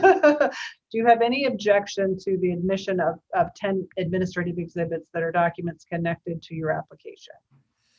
Well, I haven't reviewed them, so it's hard for me to say yay or nay to that. Is that on Compass, or was that emailed to me It would directly? have been on Compass. It's in the attachments. Okay, understood. I have that pulled up. If you click on the number, I think that's assigned to your case, you'll see it. Okay. I mean, what they are is the zoning code that's applicable. So the regulations of the board, the qualifications of the board members, it's all very in a PowerPoint presentation about your case. Okay. Is Jamie going to go through the presentation now? If I admit it, yes. Okay. Yeah, I would just say admit it. If I have any objections while she goes, I'm happy to speak up if that's okay. Well, don't interrupt her because the court reporter won't like that, but you can. I won't interrupt Jamie. Okay, all right. I'm going to admit exhibits 1 through 9, and I'll deal with if there's any objection from Mr. Redding. So Jamie, when you're ready, please do the PowerPoint. Yes, I hope my unobjectionable PowerPoint coming right up.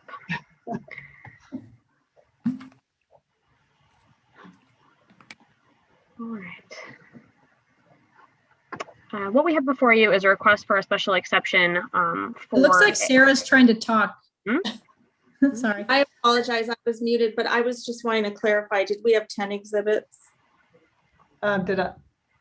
I thought you said 9, but I did. I'm sorry. There's 10 exhibits. So for clarification, I will admit, Madam Court Reporter, if I misspoke, I'm admitting administrative exhibits 1 through 10. Okay, great. Thank you. Thank you, Yeah, Sarah. I think the 10th is chapter 27 Yeah. for the fence. Yeah. Okay. Okay. All right, one more time. Okay, so what we have is a request for a special exception for a fence in the front and side yards that is 6 feet tall where 4 feet is permitted. The location of the property is 1205 East 37th Street. It's located kind of in the north middle section of the city. It's always hard to explain that. More specifically, it is at the southeast corner of East 37th Street and Forest Avenue. You might be familiar with the area. It's across the street from De La Salle Charter School.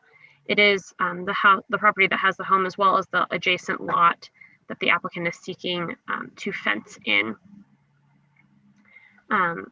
The height requirement for front and side yards is 48 inches or 4 feet. The applicant is proposing 6 feet or 72 inches, so it's a 2-foot exception to the code. The applicant has provided this drawing to staff. The red line shows where they're desiring to put the fence in. It kind of goes out from the house along the property line and then also on the south side of the property. This image depicts what the fence would look like. It is kind of an open design with black wrought iron style fence. With that, I would let the applicant speak on this unless you have any questions for me about their request. Okay, thank you, Jamie.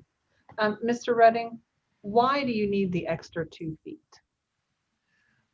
Well, first it was aesthetic. So, my wife wanted it to essentially mirror what De La Salle did across the street. So they have a 6-foot, I believe it's black aluminum, but ours will look essentially the same. Ours will be coated steel, but so we wanted to do 6 feet, so it looked parallel to that. We also do brick columns that'll mirror what De La Salle did.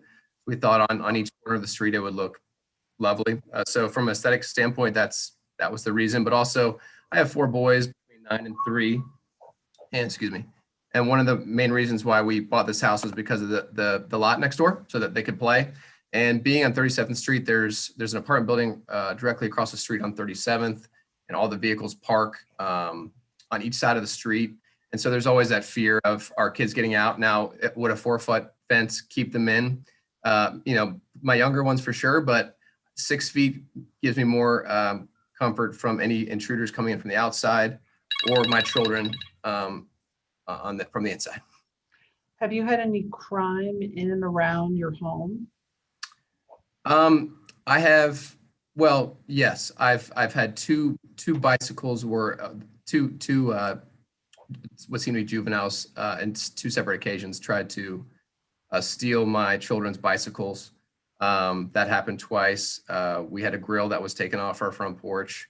But you know, I'm not claiming like our property is getting breached every other day. It's just that, you know, being just off a truce, we do have folks that are walking through. It's not uncommon for folks to cut through the lot, because at this point it does look vacant, even though we've taken down a lot of the dead trees and we've moved dirt around to level off the lot.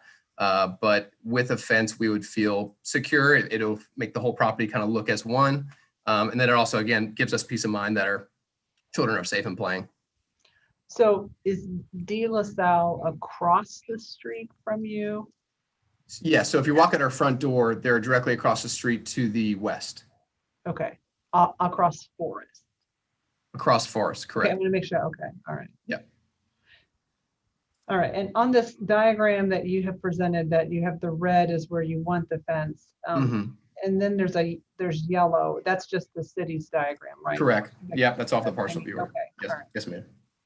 So are you taking this to an existing fence in the rear or something? Correct. Okay. All right, board members, questions?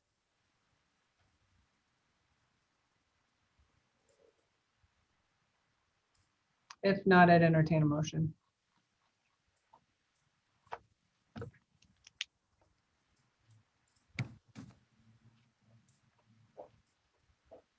Madam Chair, in case number 9, docket item 14, I would move the application be granted in accordance with staff report and site plan. Do I have a second? Second. I have a second from Mr. Stiller. All in favor, please say aye. Aye. Aye. Any opposed? Chair votes with the motion. The request has been granted. Thank you. Thank you all very much. Appreciate your time. All right. We have, it looks like 3 more cases, maybe 4 if the gentleman who didn't show up is now online. I can't tell. So let's move on to docket number 15, case number 11, with the street address is 4335 McGee Street. Would the applicant please raise their hand to be promoted?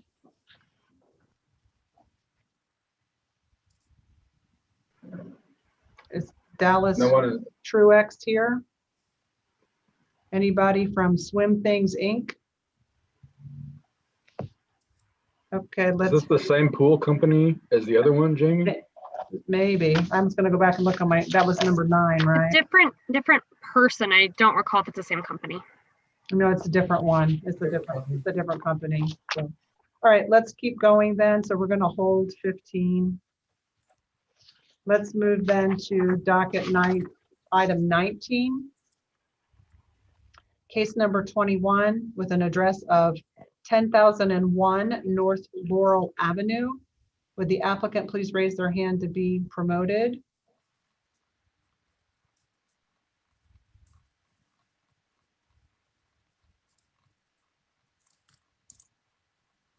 Same thing. Oh, wait, here we go. Rob McGraw, promoting Rob.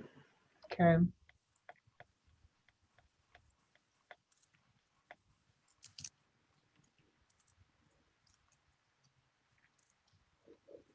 This is an appeal, correct? Yeah, Mr. Brookhouser's camera's on. That is the giveaway to me. All right, Mr. McGraw, can you hear me? I can. Can you hear me? I can, yes. Can you state your name, please? Rob McGraw. And how are you connected to the applicant? I am the attorney for the applicant. She is seated to my right, Lisa Ransom. Her husband, Marlon Ransom, is also in the room with me. Okay. And Bart Butler, the architect on this project, is with me. If you need to swear us all in, I'm happy to point the camera down the table. Okay, so can you do some spellings for the court reporter real quick, Mr. McGraw? Of course, my name is on the screen, Megraw. Thank you. Ransom is spelled normally, Ransom. Okay, Bart Butler is Butler. okay. And you said it's Bart, B-A-T-R? That's his first name. Mr. Ransom's first name is Marlon, M-A-R-L-O-N. Okay, thank you. And the Mrs. Ransom is Lisa, is that correct? That's correct. Okay. I would like to swear you all in, so I don't know how we want to do this. I know we're socially distanced. Let me just see everybody. There you go. Okay. Yeah, that's perfect. And there's a fourth person just listening in, I take it? That's right. We don't think he's got. Okay. All right. If everybody would raise their hands who might be giving testimony, including Mr. Butler, you might do that. Yeah, I see you, Mr. McGraw. Do you also solemnly swear or affirm to tell the truth, the whole truth, or nothing but the truth? I do. We do. And Mr. Wright, who are you and how are you connected to this case? I opposed the project and I'm the Ransom's next door neighbor. Okay, all right. And did you get that, Ms. Court Recorder? Okay, it's Mark Wright, correct? Correct. Okay. W-R-I-G. Thank you. Mr. Wright, sit tight. We're going to hear from other people first. Okay, Mr. McGraw. People move on my screen. Sorry, and then I feel like I'm like searching for you. I apologize. Mr. McGraw, have you reviewed the staff report that has been created by the city staff as it relates to your client's application? Yes. Okay. Do you have any objection to the administrative exhibits found on page 2 of that report, that number 1 through 10? No objection. Okay. Exhibits 1 through 10 will be admitted. I'm going to have Ms. Hickey do her presentation and then Mr. McGraw will hear from you. Okay. Jimmy, when you're ready. One moment. Just 1 second before, stop 1 second. Some other people have been promoted. Are you here on this case? Daniel Shaver? Okay, can you, I'm sorry. Yes. Are you here in opposition or support? Support. Okay, I'm gonna swear you in then. Would you raise, is someone else with you? Yes, ma'am. My wife, April Shaver's with me. Okay, so Daniel and April Shaver, would you please both raise your right hands? Sorry. I know, it's hard. Other right. I know. Do you solemnly swear or affirm to tell the truth, the whole truth, and nothing but the truth? We do. Thank you. Yes. Thank you. Go mute so we don't have all this interference. And then Kelly Tate, are you here on this case? I am, but I'm having trouble with my video. Okay. Well, are you here in support or opposition? I'm here to support. Okay. I'm going to swear you in because I need to have a swear in. That way it's done. I would appreciate if you can get your video to work because it helps me. So would you? Yes, I will try. I can't see it. Do you solemnly swear or affirm to tell the truth, the whole truth, and nothing but the truth? I do. Okay. All right. Please, everybody who's not speaking, go mute until we hear from you to keep background noise out for our court reporter. Thank you. All right, Jamie, go ahead with your presentation and then we'll hear from Mr. McGraw. Sure. I should note, it looks like a couple more people raised their hand. Would you like me to promote them first? Yes, we might as well, because otherwise we're going to have to keep doing this. I'd like to get the formalities done. Thank you. Okay, give me 1 moment. There's a Caleb May. I see that, and a Steve Chu. Yes. See, this helps me. That's why I try to look at both things, but sometimes my screen gets busy. Oh, I understand.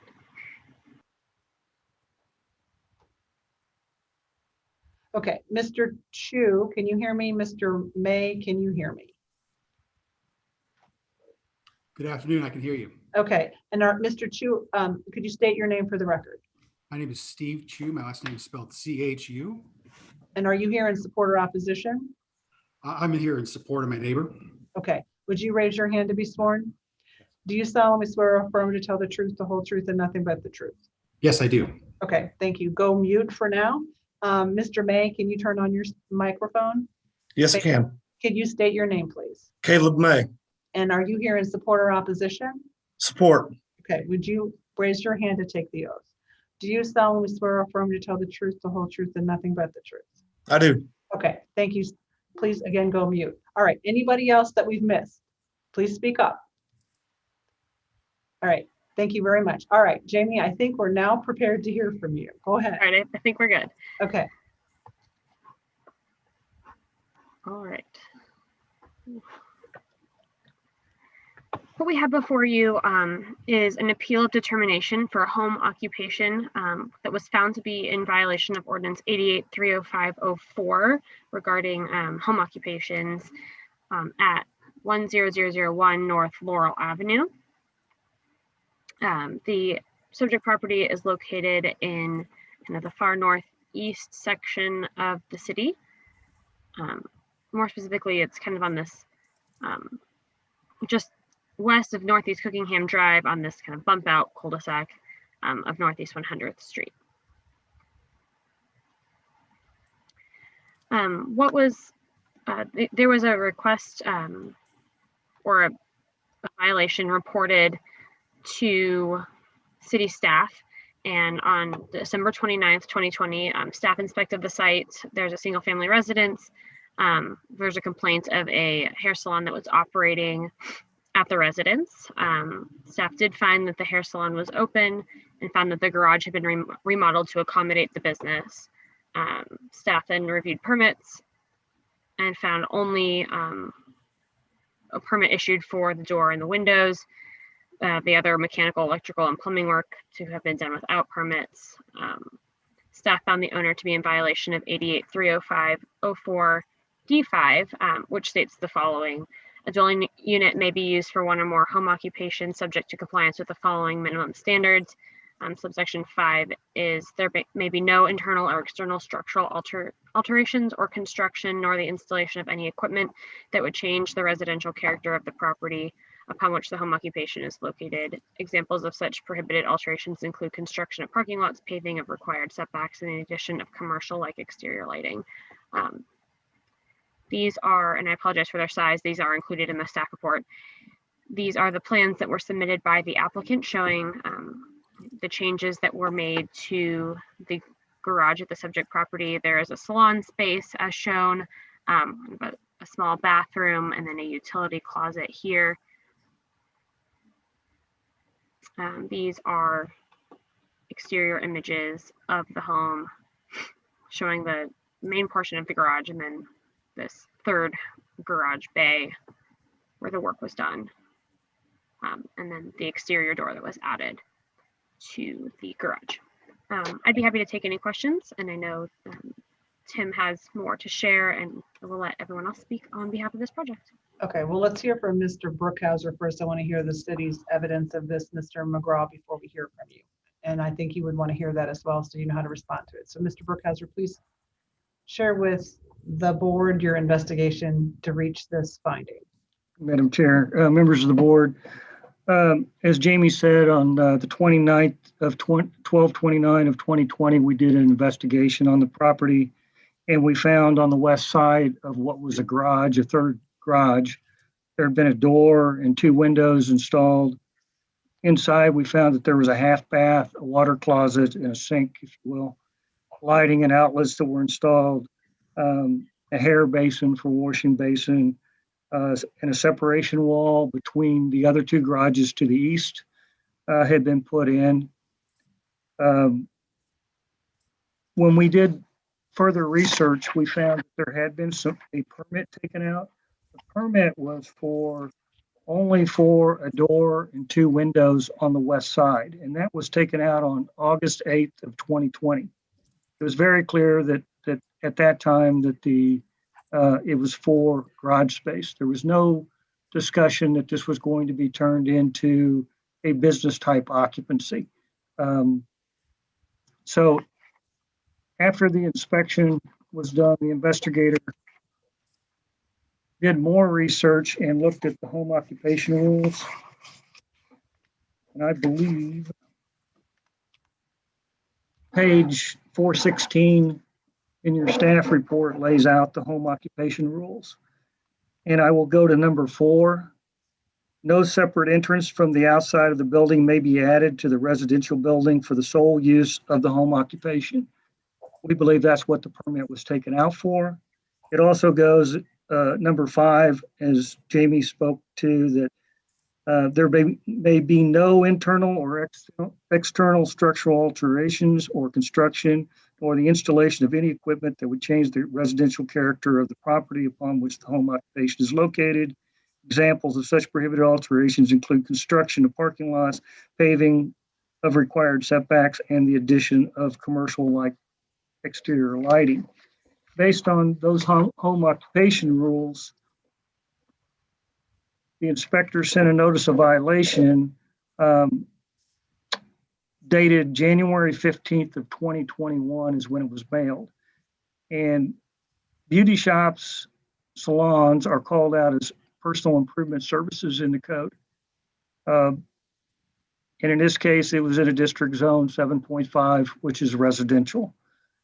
He's also went on to say that it's first permitted in an O-zone district. Now, I would like to clarify for the board that we have allowed beauty salons in residential homes as long as they meet the home occupation rules.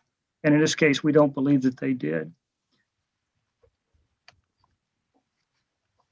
Okay, anything else, Mr. Brookhouse? Just one other document. If you look at page 421, which is on Exhibit 10, page 421, which is a snapshot of Facebook. It calls out the property as LMR Hair Therapy. And there's also a picture of the interior of that structure. With that, I would also like to just mention that there was an additional. I'm sorry, Mr. Burkhauser, you're away from your microphone. There was an additional permit taken out in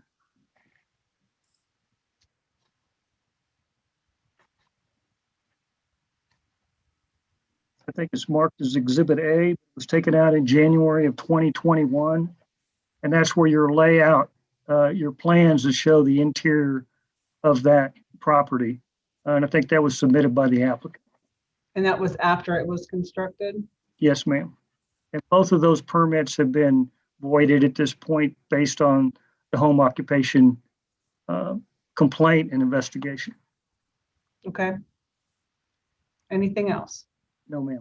All right. Mr. McGraw, why do you believe the board should overturn this decision? So my understanding is that the primary concern of the board is that this particular use, which no one's contesting that the intent was to use a home salon for home occupation at this resident. No one is saying that that's not the case.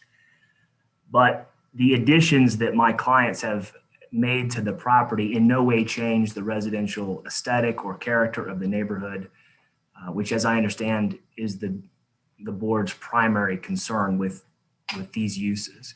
So I'm not going to belabor all 10 points in 88, 305, 04, but just the two which are addressed by the city. And again, my clients can actually do the ones who testify to these facts, but as I understand it, what they're going to say is, with respect to number 4, that no separate entrance from outside the building may be added to the residential building for the sole use of a home occupation, that it's not for the sole use, that the addition of the door was made before the salon was actually built out within the garage, and that especially Mr. Ransom uses the entrance through the garage on the side door on a daily basis to come to and from work. He's an ER nurse. And especially in times of COVID, he needs to use the side entrance in order to dress down or undress from his contaminated clothing and enter the building in that way. Avoids opening the garage doors or going in through the main entrance. And so it may be used less often for personal uses, but the statute requires sole use. So we would contest the idea that the door is only used for commercial purposes, because it is not. Number 5, as we understand it, is that there's an issue that they had changed or did a build out as was described. And I've got some photos and videos that I'll attempt to share screen here with in just a moment to add these salon business to the interior. There were 2 walls which were added for the bathroom and then to partition off the 3rd bay of the garage. This was essentially done within the 3rd bay of a 3-car garage. The other 2 bays are still in use as a normal garage. So 1 wall was added to partition the garage from the salon, and then a smaller wall was added within the 3rd bay to make a small bathroom. Neither of those partition walls are load bearing. We don't believe they fit the definition of the structure as is contemplated in number 5, and therefore we don't believe that's a violation. In no other way from the exterior could you even tell that this is a commercial operation whatsoever. There's no signage, there's no parking lot, there's no street lights or anything else which has been added, which in any way change the residential character of this home. I'm going to attempt for the first time to share my screen, so please bear with me. Mr. McGraw, before you do that, what are you about to share? Some items that I had previously emailed per what I thought was the guidelines on the BZA website. So just tell me what it is. I have to admit it. It's just like a okay, sure. The first is a very do it without me making a ruling on it. So okay. The first is a very short, I think it's less than 10 seconds, drone shot of the exterior in question of this particular residence. Okay. And then the second is a series of perhaps 8 photos of the exterior and interior of the construction, which is at issue. All right. Sarah, what number should we make these? And you said, Mr. McGraw, you provided copies of these to someone at the city? I thought I followed the guidelines on the BZA website and emailed them to an email address, which I then got a response from, Okay. of these as attachments. Okay. All right. Sarah, what number do we want to make these? Okay, so we'd start with 11 for the first one, the drone shot, and then 12 for the, if you want to include all 8 in exhibit. Photographs. Let's just do that. Okay, so I'm going to admit the drone shot as exhibit 11, Mr. McGraw, and the photos as a collective unit as exhibit 12. Okay, those have been admitted. You may now share your screen. Thank you.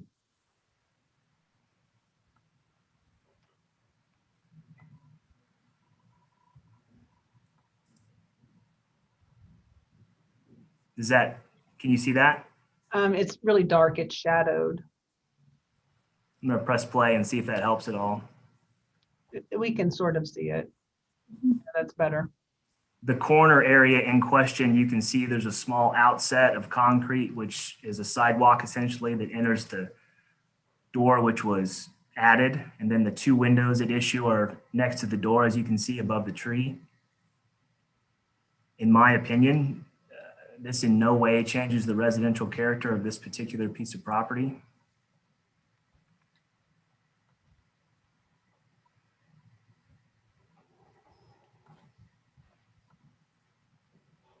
But just so I understand, the door was added, correct? The door was added. We're not contesting that the door was added. The door was also permitted and approved.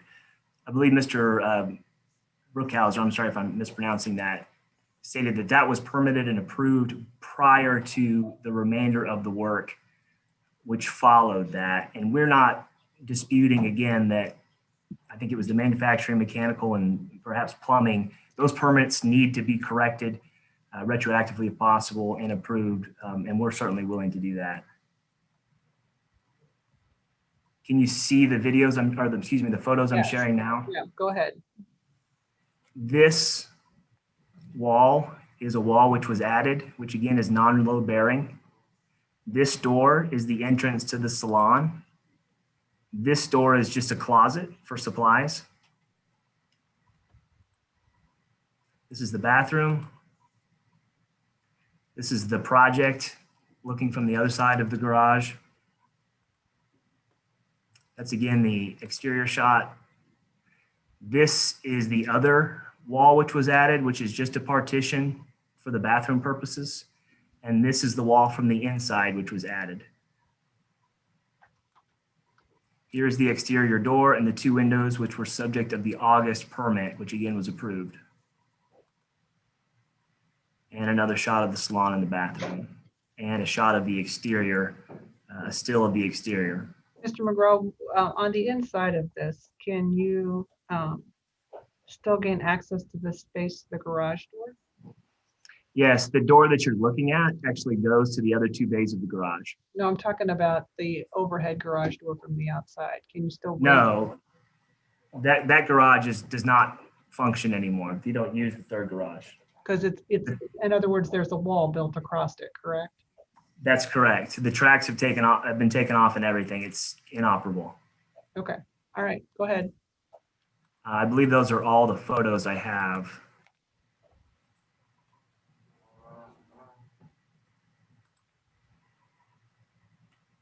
Okay. And so, again, we also have affidavits, or not affidavits, but notarized letters anyway. I think each of the notarized letters which were given to us and submitted through the email are from the neighbors who are here today, so they can speak for themselves at this point. As I understand it, no one except for the complainant has any kinds of aesthetic issues with this. The other thing I'd add is that Ms. Ransom was not, before she was shut down from operating as a salon, seeing more than 1 or 2 patrons at a time. So it's not a factor of having additional traffic or too many cars in the parking lot. And I believe that complies with one of the other 10 factors set forth in 88-30504. And I can only assume that each of the other 7 were clearly not a violation. Otherwise, I'd go through those as well. But we contend that 4 and 5 are not violations either. Therefore, this particular property is appropriate for home occupation, given the way that they are using the alterations that they made, and that should be approved. Nothing further. Okay, all right. And okay, I want to hear from, I know there's several people here in support. I appreciate that. And I'll let you speak, but I want to hear from Mr. Wright. He's the one person here in opposition, because I think everyone else is going to say, we're not upset about our neighbors having this in their home. Am I right about that, folks that are online, that are in support? If so, okay. I mean, and I'll let you speak. We know you're here, but I'm trying to kind of abbreviate this. So Mr. Wright, let's hear from you. You've been sworn in. What's your opposition? Okay, my opposition is, can I share my screen to start? I have something I'd like to share. What is it? Oh, it's a PowerPoint presentation. It just kind of shows some of the permits. It does show the permit that they pulled in August. And it's just kind of a recap of things, of events, if we will. Mr. McGraw, have you seen this? No, and I would object to the extent that it's duplicative of what's already in the record, or that it's not relevant. Of course, it's hard for me to object to relevance if I haven't even seen. Right. So this is what I'm going to do. I'm going to let him share his screen, and then Mr. McGraw, if there's something, and I'm going to admit it as exhibit, I think this will be 13. Is that correct, or 14? Yes, it'll be 13. Okay, I'm going to admit it as exhibit 13. If something is objectionable that you have, let me know, Mr. McGraw, and we'll deal with it, okay? But I'm going to admit it right now for what purpose it might serve, okay? Because again, I can't preview this without seeing it on screen. COVID has kind of limited my ability a little bit, okay? So, Mr. Wright, go ahead. And if I'm it's trying to connect this for. And if it's duplicative, please try to, don't duplicate what we've already seen, which we have the permits and all that, so. Okay, Zoom to share my screen. Yeah. Did it share yet? It did not. It's coming. It's coming. I don't know what to do here. Can I email it to Jamie? You can. Okay. Okay, go through it. Just go through it and tell us. Do you want me to just walk through it? Yeah, I mean, if you can just walk through it, that is fine. Oh, okay. I can do that. Okay, and I apologize again to you. That's now. okay. That's okay. So again, I've never had to go in front of a board or talk to a city or even shut down anything like this in my life. So bear with me. So I guess what happened was I got this notice of the staff report on Friday and noticed that it stated in there that there was no neighborhood or no civic ordinance, no neighborhood connected to this. And yet when I bought into the home, we had to sign a letter from our HOA that stated that we cannot have businesses and trampolines and businesses in our home. And I filed a motion, and I called 311 and talked to them about it. Lisa filed her permit of 2021-0021 on the date of January 26, 2021. And she stated in there that she added the entrance months before, and then she filed for her permit on August. It stated that she put her doors and windows in, which is exactly what she stated. But I have an email here that I sent to Brian, who's the head of our HOA, on May 25th. So 3 months before those doors and windows were put in, stating that she was putting in a salon. I then got a reply back from the HOA stating that you're correct and they were going to look into this and that some people don't adhere to the restrictions that are right now set by Brentwood, including the trampoline. Then it shows a picture of this trampoline. Then I have a copy of the HOA where it says no business use is allowed. And it's clearly marked. And we had to sign that before we could make an offer into this house. And then, the key here is we have a driveway that our two driveways are connected. There are utilities in between. The picture that Mr. McGraw showed earlier of the two homes, you can hardly show a picture of their house without my house being in it because we are in a cul-de-sac. We do have, on December 17th, one of Lisa's customers ran up and over the utility box, disconnecting me from a very important conference call where I am part of the whole COVID supply system from a food attribute, and it completely shut me down. And for that, about 800,000 loaves of bread didn't get made that day. Every morning, directly off the end of her driveway is a bus stop for all these kids that live up here. In the afternoon, there's a bus stop. There's no parking in a cul-de-sac, and she has to have one spot open in her driveway. In the middle of winter, there was cars on both sides of my own driveway trying to leave. If you look at the circular map that's on the GSFI, and that's what was on here, you'll see the Chews, the Ransoms, the Vanderalls, and my driveway that make up that cul-de-sac. It is just too busy. She had anywhere between 5 to 7 clients a day from December 17th or December 14th through the 17th, 5 to 7 customers a day, and it was craziness. There are 2 entrances into the roads that go into our cul-de-sac. And if you go from the 2 points of entry, there are a total of 57 under the age of 18 kids, under the age of 18. 6 of those kids are ages 17 and 16 that are young drivers, and 5 of those are senior citizens driving. A hair salon is designed to be in a commercial zone, not at the end of a cul-de-sac. And you've got the off odors. And I get the fact that she wanted to do this, or her reasoning is this all started because of a pandemic. But because of the pandemic, we've also already had more traffic. More people are getting home deliveries. But now we're to the point today where we have 3 vaccines are released. We have Liberty schools going back in session. There's really no reason why we need to have this in an area of very nice homes with an HOA and no parking, no room to move. And it's literally 13 feet from my house, or her door to my bedroom. Mr. Wright, has the HOA filed an action against the applicant, the Ransoms, for this business operation? The HOA is supposed to have provided me what is called the DCR, Design Review Committee file.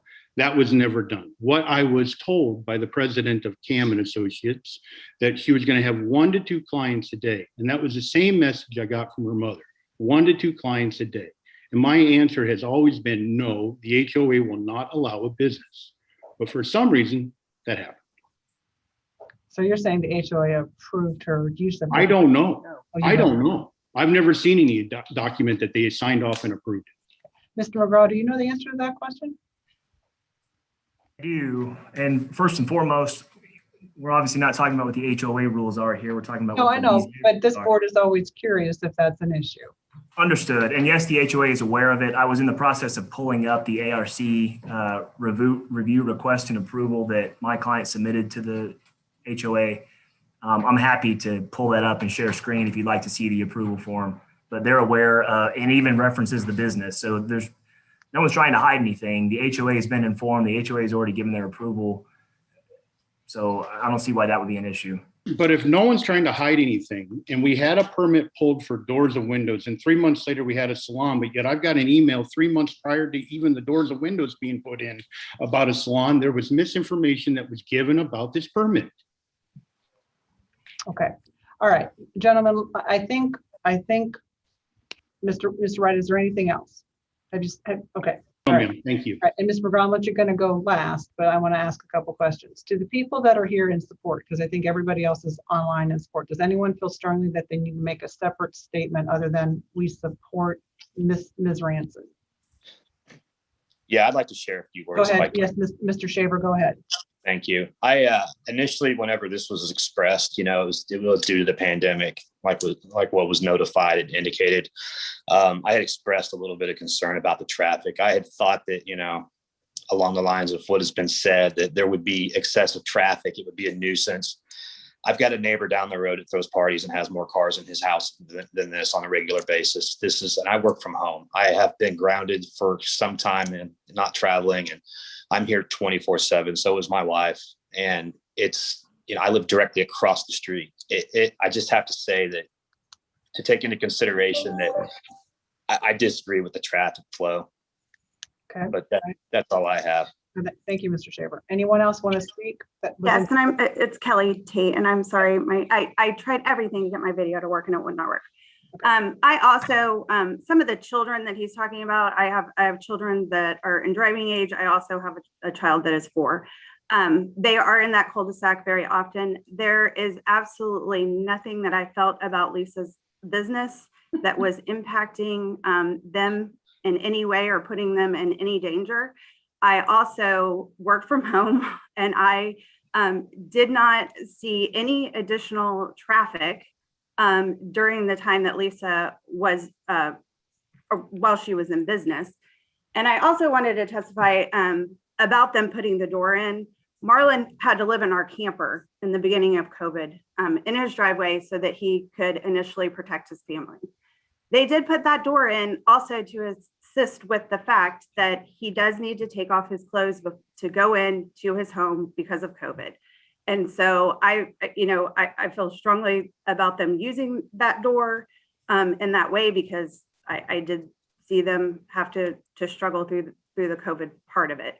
But I just wanted to testify that for sure, as Dan said, the people that are throwing parties and doing other things are definitely way more of an issue than her business.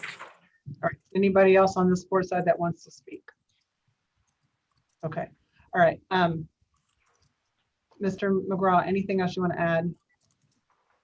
Just very briefly, Madam Chairman, as to the allegation that 5 to 7 clients are coming a day, I think if you read Mr. Wright's initial complaint, he also alleges that the salon is being operated from like 9 a.m. to 7 p.m. or over some 10-hour period of time.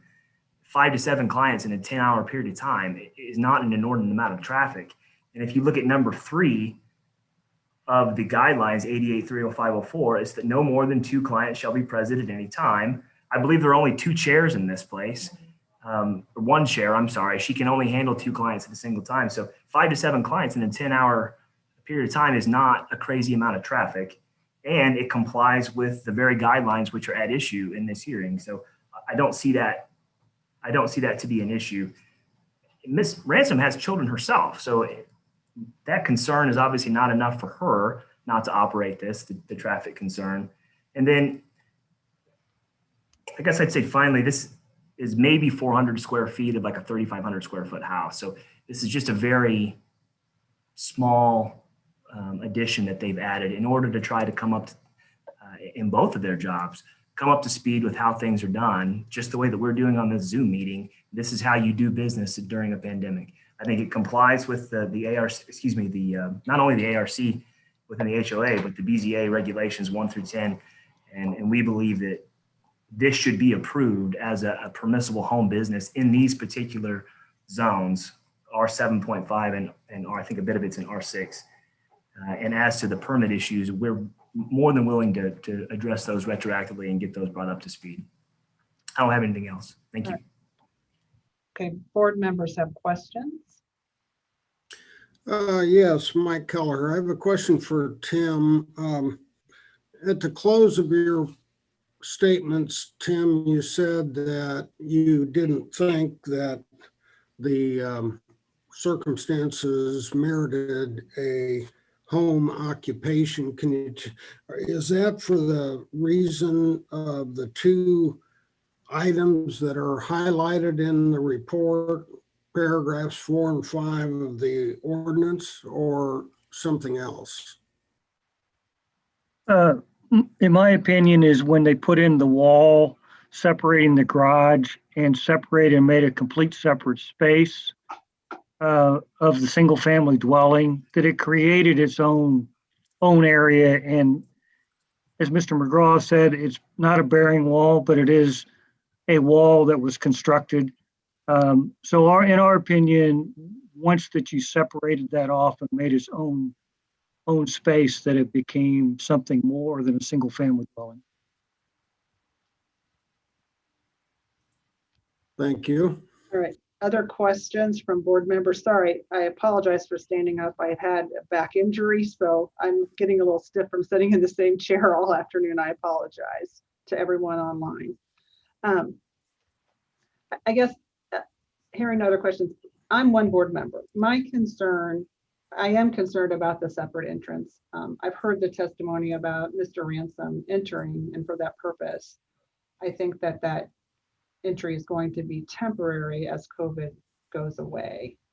But I'm more concerned with number 5 because I saw the creation of these extra walls, and I'm concerned that you also walled off access to the garage door. You basically have removed its, its use. You've changed it completely. So those are, I'm one board member. So I'm more concerned about 5.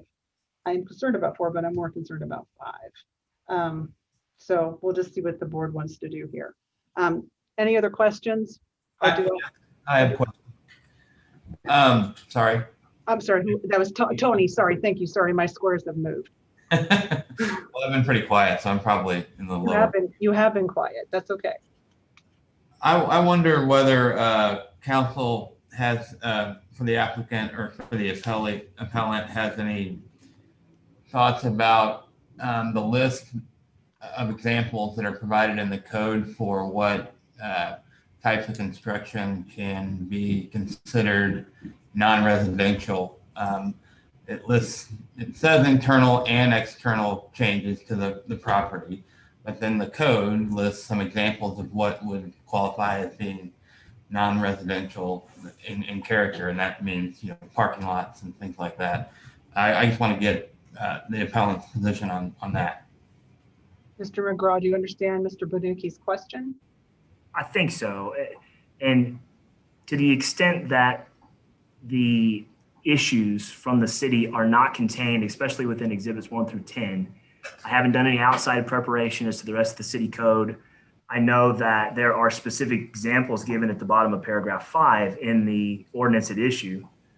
And none of these even remotely come close to what is existing at this particular piece of property. Again, it's parking lots, paving of required setbacks, and the addition of commercial-like exterior lighting.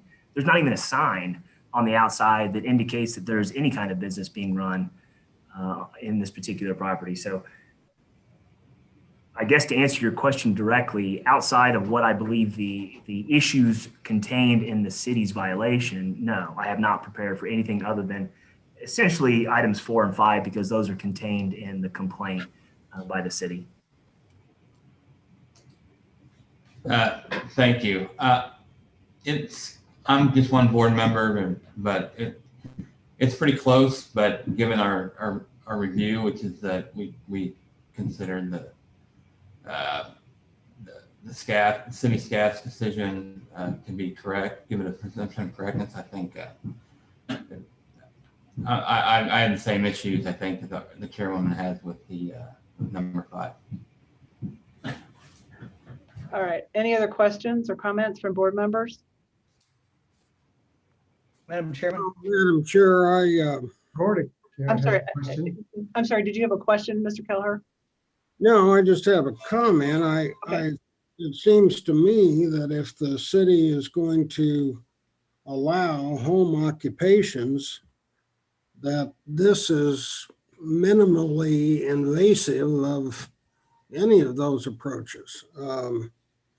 Whether you claim that the interior changes alter the change or change the residential character of the property, I think is specious if again, you're going to allow home occupations whatsoever. I mean, viewing this property from the outside, you would know nothing changed.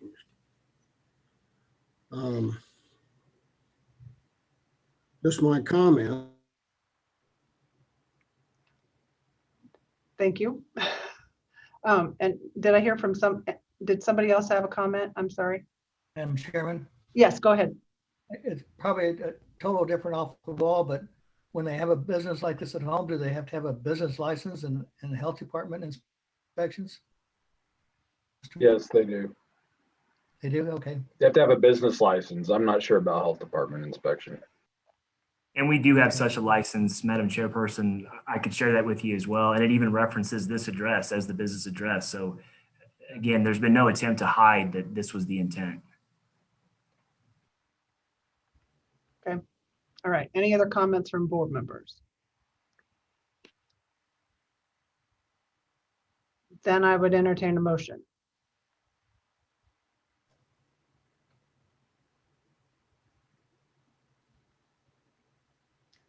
Madam Chair, Yes, Mr. Stiller? I would move that in case number 22, Yes. yes, that the board, No, I'm sorry, 21. 21, I got ahead of myself again. That's okay. In case number 21, I'm sorry, if I could scroll up a little bit. I would move that the board deny the applicant's request to overturn the decision. I have a motion for Mr. Stiller. Do I have a second? I second. I have a second for Mr. Gorick. All in favor, please say aye. Aye. Aye. Any opposed? Aye. And chair votes with the motion. The request has been denied. Thank you. So they denied you. Is that what you're hearing?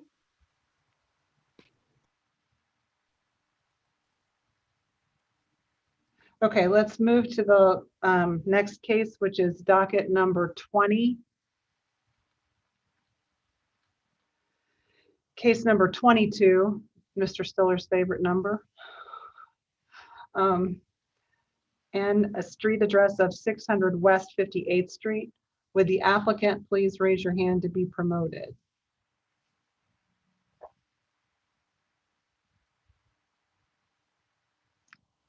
Mr. McKinney, I think, is raising his hand. Just promoted him.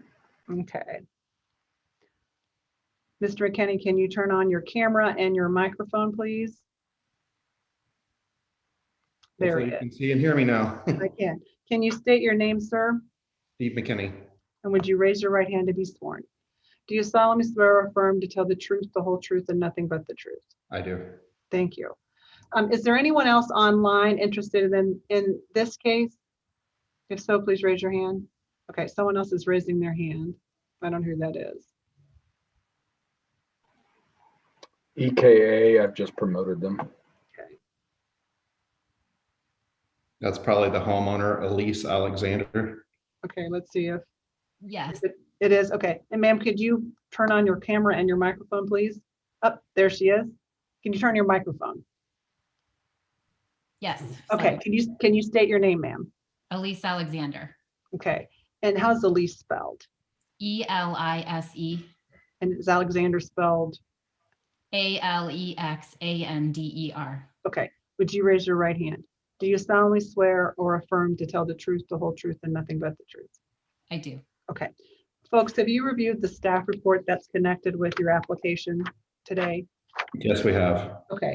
On page 4 of that report, there are 11 exhibits that are administrative that are connected with your case. Any objection to my admitting those this afternoon? No, ma'am. Okay.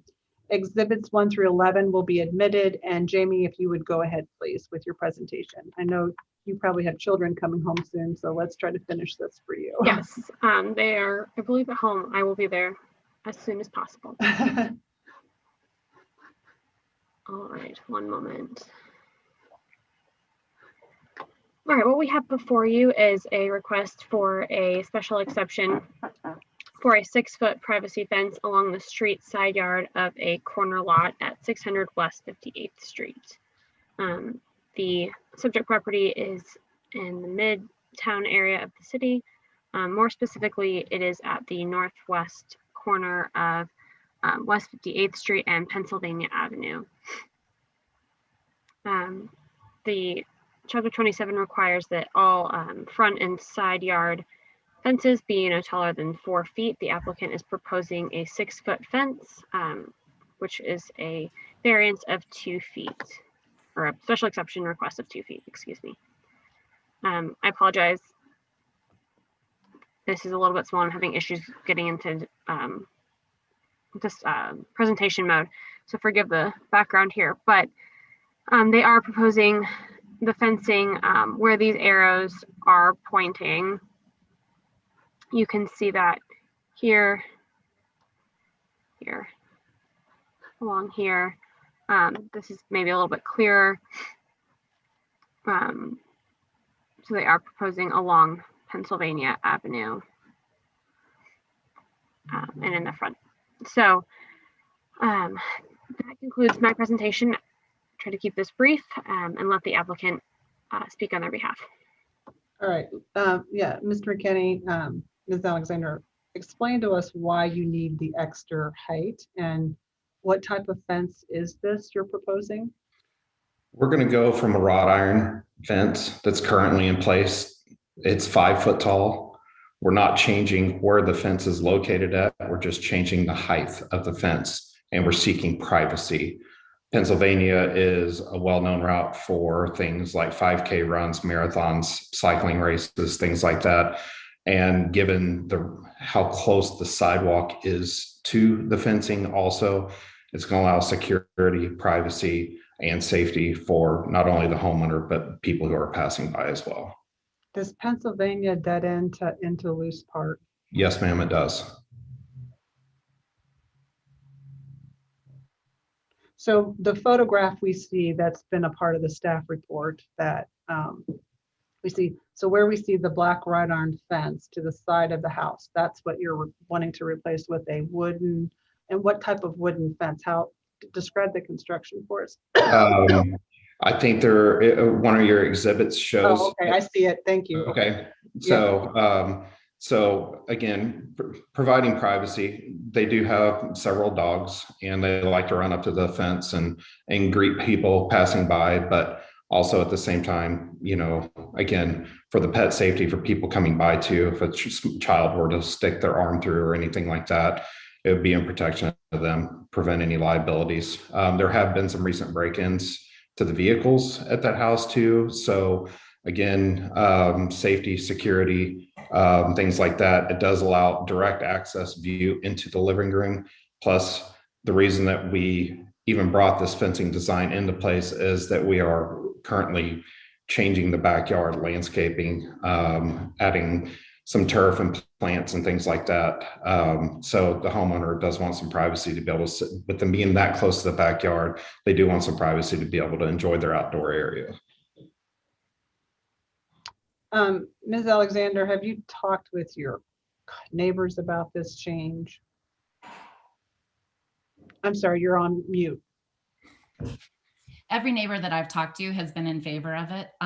We have brand new neighbors right next door, and I haven't been able to get in contact with them yet. But everyone else has been on board and likes the idea. And I would like to mention, it is not just, I don't want people sticking their hands in our fence, and they do all the time because they're walking to Loose Park and they want to say hi to our dogs. But also we've had people throw things at our house, and we've had broken lights from people throwing things in the middle of the night and hitting the side of our house. So there are security issues that we have aside from just the dogs. And we would like to be able to use the backyard without everyone seeing everything we're doing. Well, I've been on this board a long time. Solid fences of this height, you know, do cause us some concern, and we have to have some sort of basis to support them because, you know, people say I want it for security, but in essence, it does wall you off. So it becomes something that officers driving by can't see in as easily, and they can't see over them. And in your case, you have a big retaining wall. So you're actually putting this pretty high up. That's my concern. I understand there's a grade change there, so I understand why you have a retaining wall, but this is going to be a pretty tall, solid wood wall. Why would 5 feet not work? Well, our dog doesn't jump over 5 feet, so I suppose 5 feet would be okay. My concern was that he might be able to, he's a very big dog, that he might be able to scale up a wood fence easier than he can with the wrought iron. And Madam Speaker, I would like to say too, there are several other houses on Pennsylvania with elevations similar to this that does have the 6-foot privacy fencing in place too. So we've planned this out in accordance with an interior designer as well as a landscaper, things like that, to make it sure that it is aesthetically pleasing to this particular neighborhood located so near Luce Park. Well, I would certainly hope you wouldn't build an unattractive wall, but this No. board unfortunately has faced, after they've given some approvals, they drive down the street and they're like, that is not what I envisioned. Correct. So, Correct. so, I mean, you're talking to, I mean, several board members have been on this board a long time. And so, and fences are hard. They're hard for this board because. I think this is our second one today. Yeah, I know, trust me. Okay, board members, I'm gonna open the floor to other questions. One comment, you mentioned these are difficult, and each one sort of needs to stand on its own merits. One thing that comes to my mind frequently with corner lots is the fundamental nature of a corner lot is more exposure.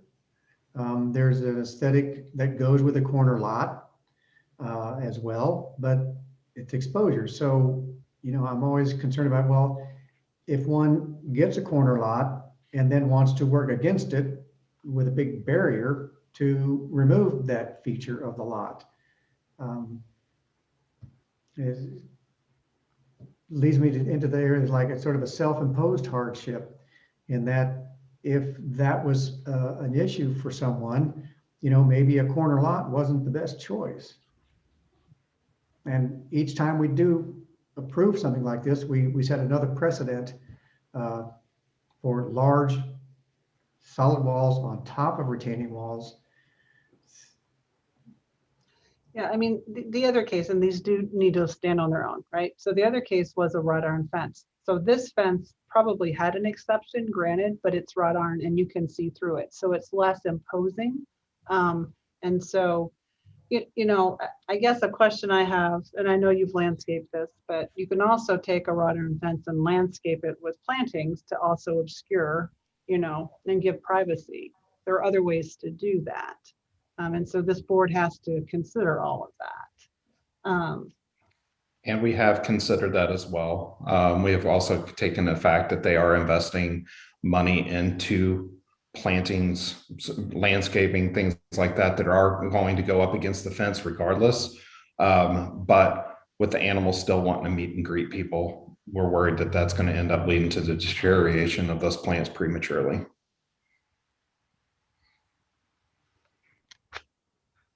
Okay, well, any other questions from board members? If need be, I do have a presentation that I can screen share if possible. I don't think it's going to bring up any new facts that I haven't already been presented. Okay, that's what I was going to say, Mr. McKinney. If you think it would be new, I'd be happy to entertain it. But if we've seen it, again, just, I'm not going to cut you off, but if it's repetitive, then I would encourage you not to give us the same stuff again. Okay, so Ms. Alexander, just so that I'm clear. Yes. You would consider shortening the height of the fence?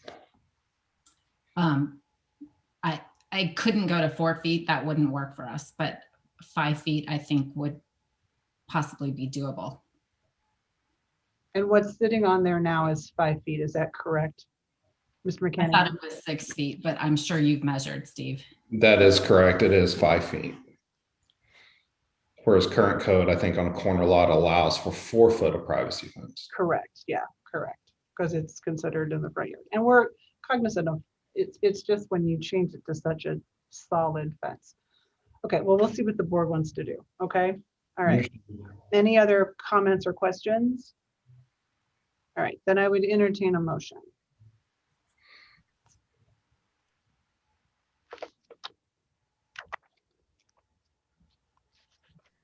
Madam Chair, I think I've been on this board about 14 years, and I don't think I've ever voted in favor of a variance to a front yard fence unless it was wrought iron, and I just can't do so now. So I would move that the application be denied.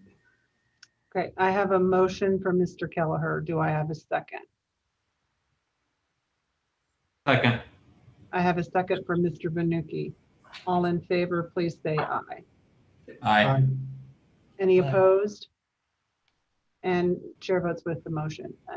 I encourage you to go back and see if there's another method, okay, guys? I mean, these are just, everyone's starting to want these big tall fences, and it's just, we just can't fence in the world, so. Okay, and just understand Mr. Keller's comment. This is not just front yard. This is encapsulating the backyard. He had mentioned the front yard. Well, the backyard can have a 6-foot fence. Even along the side of the property line that we're talking about. Okay. This is but this is, Okay. Staff, Mr. McKinney, staff can clarify that with you if you have questions about Thank where you. that would, that's what I would suggest you do, that you run that by staff so they can clarify exactly, so you're talking about the same things, so there's no miscommunication. Thank you. I'll catch up with Jamie on that tomorrow. Okay, all right, sounds good. All right. Yeah. All right, thank you. All right, so board members, I think we had 2 cases held. I don't see any other attendees online, so we need to deal with 2 cases. We held docket number 15, which was case number 11. What is the staff's recommendation on that case? We have reached out to both applicants on these cases with no response. So do we dismiss them? Have they been continued before? I mean, I understand the pandemic, you know what I mean? But everyone else has been here. And if we've given them continuance, I'm getting, you know what I mean? I'm not trying to be harsh, but I do think we need to start holding people accountable to show up. I believe that the first case was continued due to the length of the meeting last time. Okay. And I believe that this second, number 15, this was their first hearing. Okay. To my knowledge. Well, maybe we just continue them both one more time and see what happens then. All right. Let's do docket number 15 first. Do I have a motion to continue it to our April setting? So moved. I have a motion from Mr. Bonucci. Do I have a second? Second. A second from Mr. Stiller. All in favor, please say aye. Aye. Any opposed? Chair votes with the motion. This matter is continued to April 13th. And then moving to docket number 9, do I have a similar motion? So moved. I have a motion for Mr. Bonucci. Do I have a second? Second. I have a second for Mr. Kelleher. All in favor, please say aye. Aye. Any opposed? Chair votes with the motion. This matter is continued. I believe we don't have any other business. Is that correct? Madam Chair? Yes, Mr. Kelleher. I don't know how much work would be involved, but if staff could, when they send out the link and the docket with all the cases listed on it, if it's possible to list the page where the staff. Oh, that's a brilliant idea. That would be helpful.